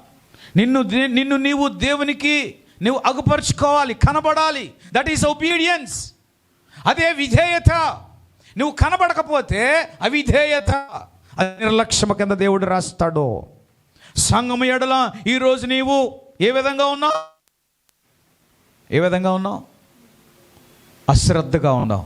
సంఘములోకి వచ్చాక ఆరాధించడానికి నీవు ఆసక్తి చూపించాలి. సంఘములోనికి వచ్చిన తర్వాత ప్రార్థించటానికి, సంఘములోకి వచ్చిన తర్వాత కలిసి దేవుని మహిమపరచటానికి, దేవుని సన్నిధిలో నాట్యము చేయటానికి, దేవునిలో గొప్ప బలాన్ని పొందటానికి నిన్ను నీవు సిద్ధపరచుకొని సంఘములోనికి వచ్చి నా దేవుడు నిన్ను మాట్లాడువాడై ఉన్నాడు. నీవు ఈరోజు సంఘమునకు రాకే నీవు బలహీనతల చేత పట్టబడుతున్నావు. దేవుని సన్నిధిని నీవు నిర్లక్ష్యం చేయడం వల్లనే అనేకమైన ఇబ్బందులు నువ్వు వెళ్తున్నావు. ఇంటిలో గెంజి లేకపోయినా సరే దేవుని సన్నిధికి వెళ్ళడం అలవాటు చేసుకుంది ఒక కుటుంబం. తినడానికి లేదు. ఒకరోజు పాస్టర్ గారు వాక్యం చెప్తుండగా ఆ వాక్యాన్ని వారు ఆస్వాదించి వారు దేవుని సన్నిధిలో ఆత్మబలము పొందుతున్నప్పుడు పాస్టర్ గారితో దేవుడు మాట్లాడాడు, ఈరోజు నీవు ఆ కుటుంబాన్ని గృహానికి తీసుకుని వెళ్ళు. అలాగే ప్రభువా, ఆ కుటుంబానికి తన గృహంలో తీసుకెళ్ళి భోజనం పెట్టాడు. భోజనం పెట్టిన తర్వాత వారు తృప్తిగా తిన్నారు. తిన్న తర్వాత దేవుడు అన్నాడు, ఇదిగో నీకు కలిగిన దానిలో వారికి ఇవ్వు. కిచెన్లోకి వెళ్ళి ఆ పాస్టర్ గారు వారికి కావాల్సినవన్నీ కూడా సమకూర్చి ఇచ్చారు. ఆ తర్వాత వాళ్ళు హ్యాపీగా తీసుకొని వెళ్ళారు. ఆ మరుసటి వారం వచ్చి సాక్ష్యం చెప్తున్నారు. ఏమని తెలుసా? మేము ఆహారము తిని 4 దినాలు అయింది, అయినా ఉపవాసంలో మేము మానలేదు, ప్రార్థనలో మేము మానలేదు. మమ్మలను బలపరిచిన దేవుడు, మమ్మల్ని రక్షించిన దేవుడు విడిచిపెట్టడు. సింహం పిల్లలు లేముగలవై ఆకలి కొనను, ఆయన యందు విశ్వాసం ఉంచి వారిని దేవుడు సిగ్గుపరచడు అన్న సత్యాన్ని మేము పట్టుకొని ఇంటిలో గెంజి లేకపోయినా మేము ప్రభు సన్నిధికి వచ్చాము. ఆ రోజు మా దేవుడు మాతో మాట్లాడాడు. పాస్టర్ గారి ద్వారా మాకు ఆహారం, ఆకలి, మాకు వారం సరిపోయే సరుకులన్నీ కూడా పాస్టర్ గారి ద్వారా దేవుడిచ్చాడు అని వారు సాక్ష్యం చెప్పినప్పుడు నాకు అప్పుడు అర్థమైంది, ఆ పాస్టర్ గారు ఎవరో కాదు. నాకు అప్పుడు అర్థమైంది, ఇది దేవుని కార్యము. నువ్వు నిర్లక్ష్యం చేస్తే జరగవలసింది కూడా ఆగిపోతాయి. పెండింగ్లో ఉన్నవి అలాగే పెండింగ్లో ఉంటాయి. నీవు నిర్లక్ష్యం చేయకుండా దేవునికి నీవు యథార్థంగా నువ్వు వెళ్తే పెండింగ్లో ఉన్నవన్నీ కూడా నా దేవుడు విడుదల చేస్తాడు. నమ్ముతున్నారు ఈ మాట? సంవత్సరం తర్వాత ఆ కుటుంబం ప్రతిరోజు ప్రతి నెల రెగ్యులర్గా ఒక బియ్యం బస్తా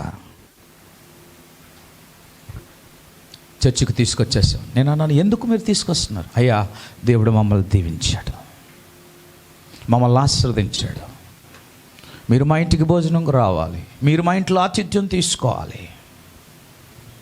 ప్రియులరా, ఎందుకు దేవుడు అశ్రద్ధ చేసేవారి ఎడల అంత కఠినంగా ఆయన మాట్లాడుతున్నాడు తెలుసా? అశ్రద్ధ ఆయన సహించువాడు కాదు. నిర్లక్ష్యపరచు వారి ఎడల ఆయన సహించువాడు కాదు.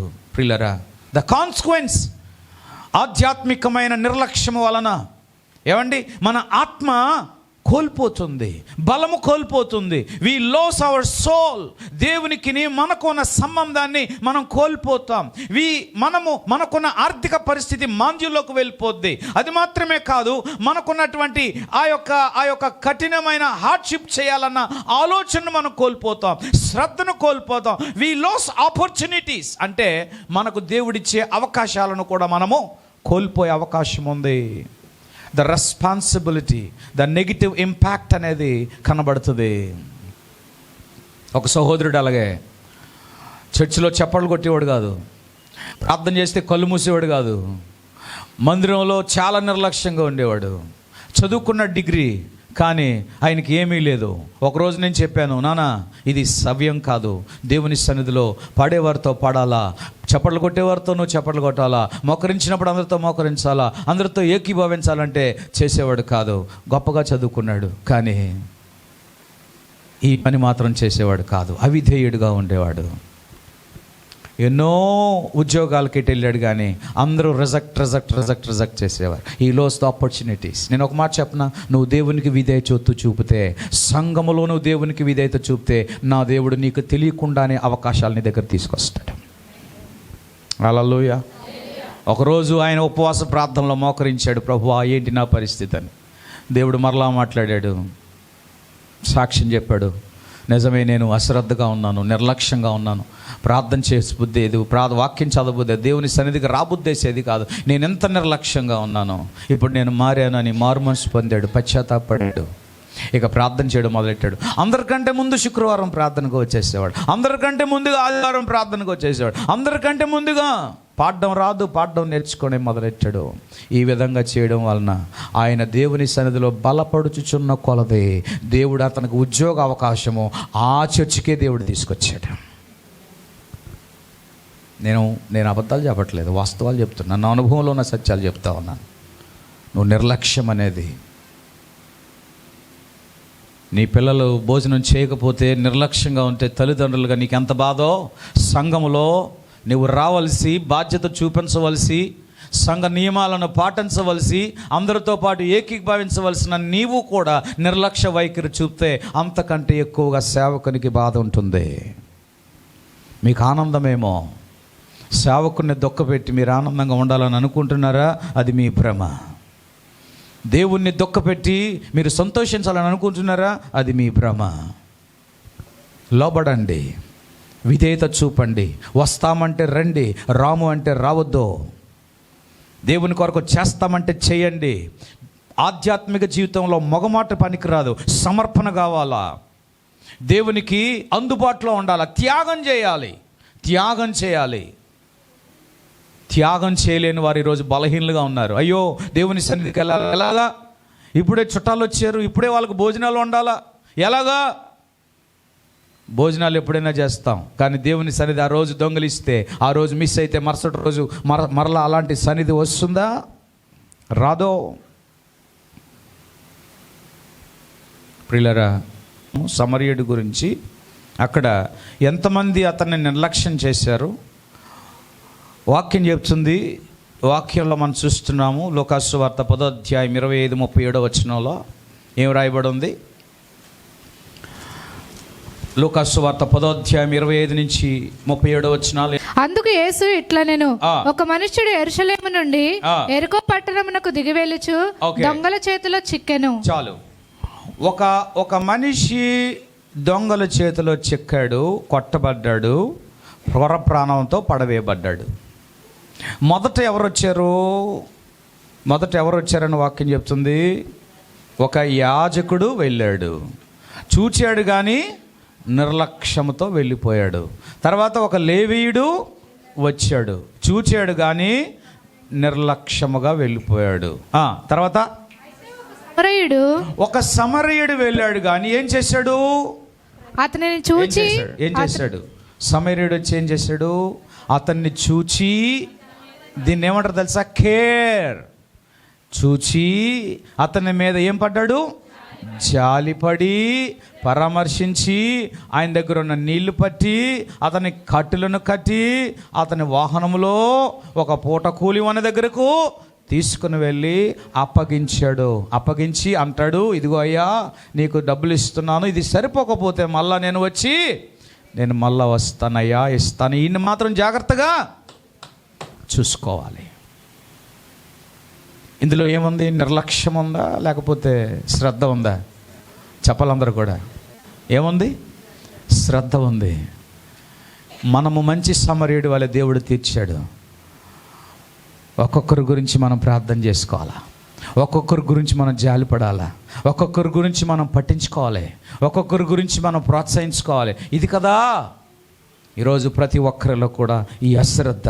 ప్రియులరా, దేవుని ప్రజలైన ఇశ్రాయేలీలు కూడా వారి జీవితంలో అనేక మారులు వారు దేవునికి విరోధంగా వారు సనిగారు, వారు దేవునికి విరోధంగా తిరగబడ్డారు.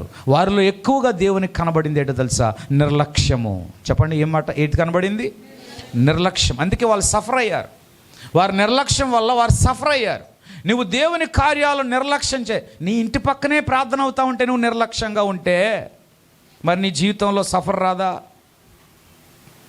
ఉదయకాలం లేచి ప్రార్థన చేసుకోవాలని ఎరిగి వారానికి ఒకసారి ఉపవాస ప్రార్థనలో దేవుని సన్నిధికి నేను వెళ్ళాలన్నటువంటి ఆలోచన నీకు రాకపోతే యూ విల్ సఫర్ లాట్.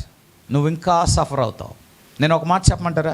నీ సఫరింగ్లు ఎన్నున్నా, నీ ఇబ్బందులు ఎన్నున్నా, నీ పరిస్థితులు ఎన్నున్నా, నీ బాధలు ఎన్నున్నా గమనించాలి. నీకు కష్టాలు ఎన్నున్నా, నీ ఆర్థిక ఇబ్బందులు ఎన్నున్నాయా, నీవు దేవునికి ఇవ్వాల్సిన సమయం, నీవు దేవునితో చేయవలసిన పని, నీవు దేవుని కొరకు చేయవలసిన రెస్పాన్సిబిలిటీ, బాధ్యత, నీవు దేవుని కొరకు చేయవలసింది ఏదైనా వాక్యానుసారంగా నువ్వు చేయడం మొదలెడితే నా దేవుడు నీ ఇబ్బందులన్నిటినీ కూడా తుడిచివేసేస్తాడు. ఇది లోకంలో చెప్పే మాట కాదు, వాక్యము చెప్పుచున్న మాట నేను మీకు బోధిస్తున్నా.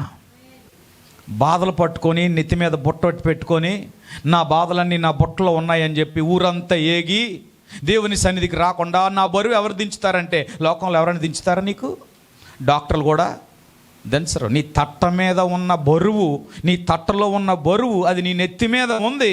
అది లోకంలో ఎవరూ దించలేరు, కానీ దేవుడు ఒక్కడే దించగలడు అంటున్నాడు. ప్రయాసపడి భారము మోయుచున్న వారులారా ఎక్కడికి రావాలి?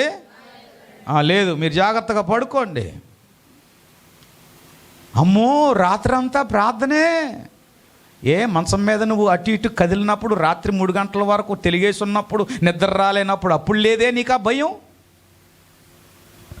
సిగ్గుండాలి దేవుని ప్రజలకి, బుద్ధి ఉండాలి దేవుని ప్రజలకి. సిగ్గులేని బుద్ధి లేని మనుషుల్లాగా వ్యవహరిస్తున్నారు మీరు. నేను ఒక మాట చెప్పనా? నేను 6వ నెలలోనో 7వ నెలలో ఉన్నప్పుడు నా తల్లిదండ్రులు నన్ను ఒక వీధి దీపం కింద గుడ్డేసి పడేసి వారు సువార్త చెప్పేవారు. అమ్మగారు కంజరి పట్టుకొని అయ్యగారు ఏమో పాట పాడి చెప్తా ఉంటే మనుషులు వచ్చేవారు. ఆ వచ్చిన 4గురికి 5గురికి 10 మందికి వాక్యం చెప్తా ఉంటే వారు వాక్యం వినేవారు. నన్ను ఎక్కడ పడేశారు? ఆ కిందన పడేసాడు నేనే. ఇప్పుడు మనకు పుట్టిన పిల్లలే కానీ మనకున్న పిల్లలను బట్టి అమ్మో పిల్లలు నేను రాలేను, అమ్మో పిల్లలండి. దేవుడు నీకు ఇచ్చిన పిల్లల్ని బాగు చేసేవాడు, చూసేవాడు, పెంచేవాడు ఆయన, నువ్వు కాదు. పిల్లలండి ఊరుకోలేమండి, పిల్లలండి ఏడ్చేస్తారండి. పిల్లల్ని ఎక్కడ పడేయాలి నువ్వు? ఎవరిచ్చారా పిల్లలు నీకు? నీ ఆత్మీయ కార్యాలకు నీ పిల్లలు అడ్డొస్తే పక్కన నువ్వే చూసుకో అని. నాకు తెలిసిన ఒక ఆవిడ ఉంది, ఆవిడ పని అంతా పొలాలు అంటే కర్రలు, ఆమె కొండకెళ్ళి కర్రలు కలెక్ట్ చేసి మార్కెట్లోకి వెళ్ళి అమ్ముతుంది. ఆవిడ డైలీ ఉద్యోగం అదే. 6 రోజులు పనిచేస్తుంది, 7వ రోజు మాత్రం మందిరానికి వస్తుంది. ఆమెకు ఒక చిన్న పాప పుట్టింది, భర్త చచ్చిపోయాడు. పుట్టిన తర్వాత భర్త చచ్చిపోయాడు ఏదో జబ్బు చేసి. ఆ పిల్లని ఏం చేసి తెలుసా? చర్చి నుంచి ఇంటికి రావడానికి 4.5 కిలోమీటర్లు, మధ్యలో ఒక పెద్ద ఏరోటి, అది దాటుకొని వచ్చేది కర్ర పట్టుకొని. ఆ పిల్లకి పాలు ఇచ్చేసి అన్నీ ఇచ్చేసి పక్కింటి వాళ్ళకి అప్పు చెప్పేసి ఉయ్యాలు వేసేసి వచ్చేస్తుంది దేవుని సన్నిధికి. మళ్ళీ ఇంటికి వెళ్ళినంత వరకు పాప నిద్రపోయే ఉండేది, అలవాటు అయిపోయింది. అలాగా ఈరోజు దేవుడు నీకు ఇచ్చింది దేవుని కంటే ఎక్కువగా ప్రేమిస్తే దాని వలన కూడా శోధన వచ్చేది. దేవుని వలన పొందిన దాన్ని దేవునికి అప్పగించి నువ్వు దేవుణ్ణి ప్రేమిస్తే నా దేవుడు ఏదైతే నీకు ఇచ్చాడో దాన్ని కాపాడుతాడు. ఆమెను చెప్తే గట్టిగా చెప్పాడండి. అశ్రద్ధ. ఈరోజు నేను ఆలోచిస్తున్నప్పుడు దేవుడు ఈ మాట ఎందుకో బయలుపరిచాడు. విశ్వాసులైన మన యొక్క బాధ్యత మన జీవితంలో ప్రియులరా, మనం అనేకులకు ఆదర్శకరంగా ఉండాలి, మాదిరికరంగా ఉండాలి. నిర్లక్ష్యం. ఎప్పుడు క్రైస్తవుడు అంటే మేమండి చాలా కాలం బట్టి క్రైస్తవులు అండి, మేము 1910 నుండి క్రైస్తవులమే. కానీ చర్చిలో మాత్రం నిద్రపోవడమే. కానీ చర్చిలో మాత్రం ఎప్పుడు కూడా విధేయత లేదు, ఆసక్తి లేదు, ఒకరిని ప్రోత్సహించడం లేదు, ఒకరిని బలపరచడం లేదు, ఒకరికి ఏకీభవించడం లేదు, ఒక కార్యక్రమానికి రావడం లేదు, ఒక సంఘ కార్యక్రమాలకు రావడం లేదు, ఒక గృహ కూడికలకు రావడం లేదు, ఒక ఆల్ నైట్ ప్రార్థనకు రావడం లేదు. మేము మాత్రం విశ్వాసులం. ఎందుకు? ఎవరికి విశ్వాసులు? నువ్వు దేనికి విశ్వాసం నీది? నువ్వెందుకు విశ్వాసిగా బతికావు? నీ మట్టుకు నువ్వు బ్రతకటానికి కాదు, నీ పనులు నువ్వు చేసుకోవడానికి కాదు. నీ పనులన్నీ చేసుకో, వాటన్నిటికంటే దేవుని పనికి బాధ్యత వహిస్తే నా దేవుడు నీ కుటుంబాన్ని లేవనెత్తుతాడు. ఆమేన్. హల్లెలూయా, హల్లెలూయా. మనం ఆదివారం క్రైస్తవులం అయిపోయాం. లేదండి, ఇది కరెక్ట్ కాదు. మారాలా, దేవుని బట్టి మీరు మారాలా, మార్పు చెందాలా. శుక్రవారం ప్రార్థన మనకుంది, అందరూ రావాలి, టైంకి రావాలా, మొర్ర పెట్టాలా, ప్రార్థన చేయాలా, కుటుంబాన్ని బట్టి బిడ్డలను బట్టి అంగలార్చాలా. అది కదా వ్యక్తిగతంగా ప్రార్థన జీవితం. నువ్వు గృహంలో చేసే ప్రార్థన వేరు, దేవుని సన్నిధిలో నువ్వు చేసే ప్రార్థన వేరు. అది నిన్ను ఆధ్యాత్మికంగా కడితే ఇది నిన్ను బలపరుస్తుంది.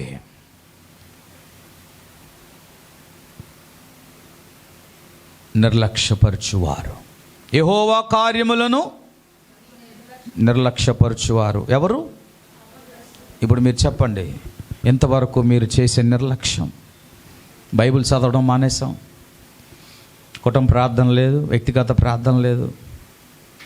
ఈరోజు మనకున్నటువంటి అవకాశాలన్నీ పోగొట్టుకుంటున్నాం, అన్నీ వదిలేస్తున్నాం. అది నిర్లక్ష్యం కాదా? రాగలిగి చేయగలిగి నువ్వు చేయకపోతే అది నిర్లక్ష్యం. అవకాశం ఉండి కూడా నిన్ను 3 మనుషులు లేవనెత్తాలి అంటే అది వేరే విషయం. నిన్ను నీవన్నీ పనులు చేసుకుంటూ దేవుని కార్యాలు నిర్లక్ష్యం చేస్తే అది మహాభయంకరమైన ప్రమాదం. నేను చెప్పట్లేదు, వాక్యం బోధిస్తుంది. ముఖ్యంగా సంఘములో ఉన్న బాధ్యతలను నిర్లక్ష్యం చేయడం అనేది అది శాపము. దేవుడి మాటలు మన వెనుకల్లో దీవించునుగాక. ప్రార్థన చేద్దాం. దేవుడు మీతో మాట్లాడితే నిలబడండి, నేను ప్రార్థన చేస్తాను. ఎందుకో నేను ప్రార్థన చేయడానికి ప్రేరేపించబడుతున్నాను. ఈ వాక్యము ద్వారా నాతో దేవుడు మాట్లాడాలన్నవారు నిలబడండి. ప్రేమగల మా తండ్రి, పరిశుద్ధుడైన మా ప్రభువా, ఈ ఉదయకాలము నీ పాదాల దగ్గరికి వస్తున్నాము.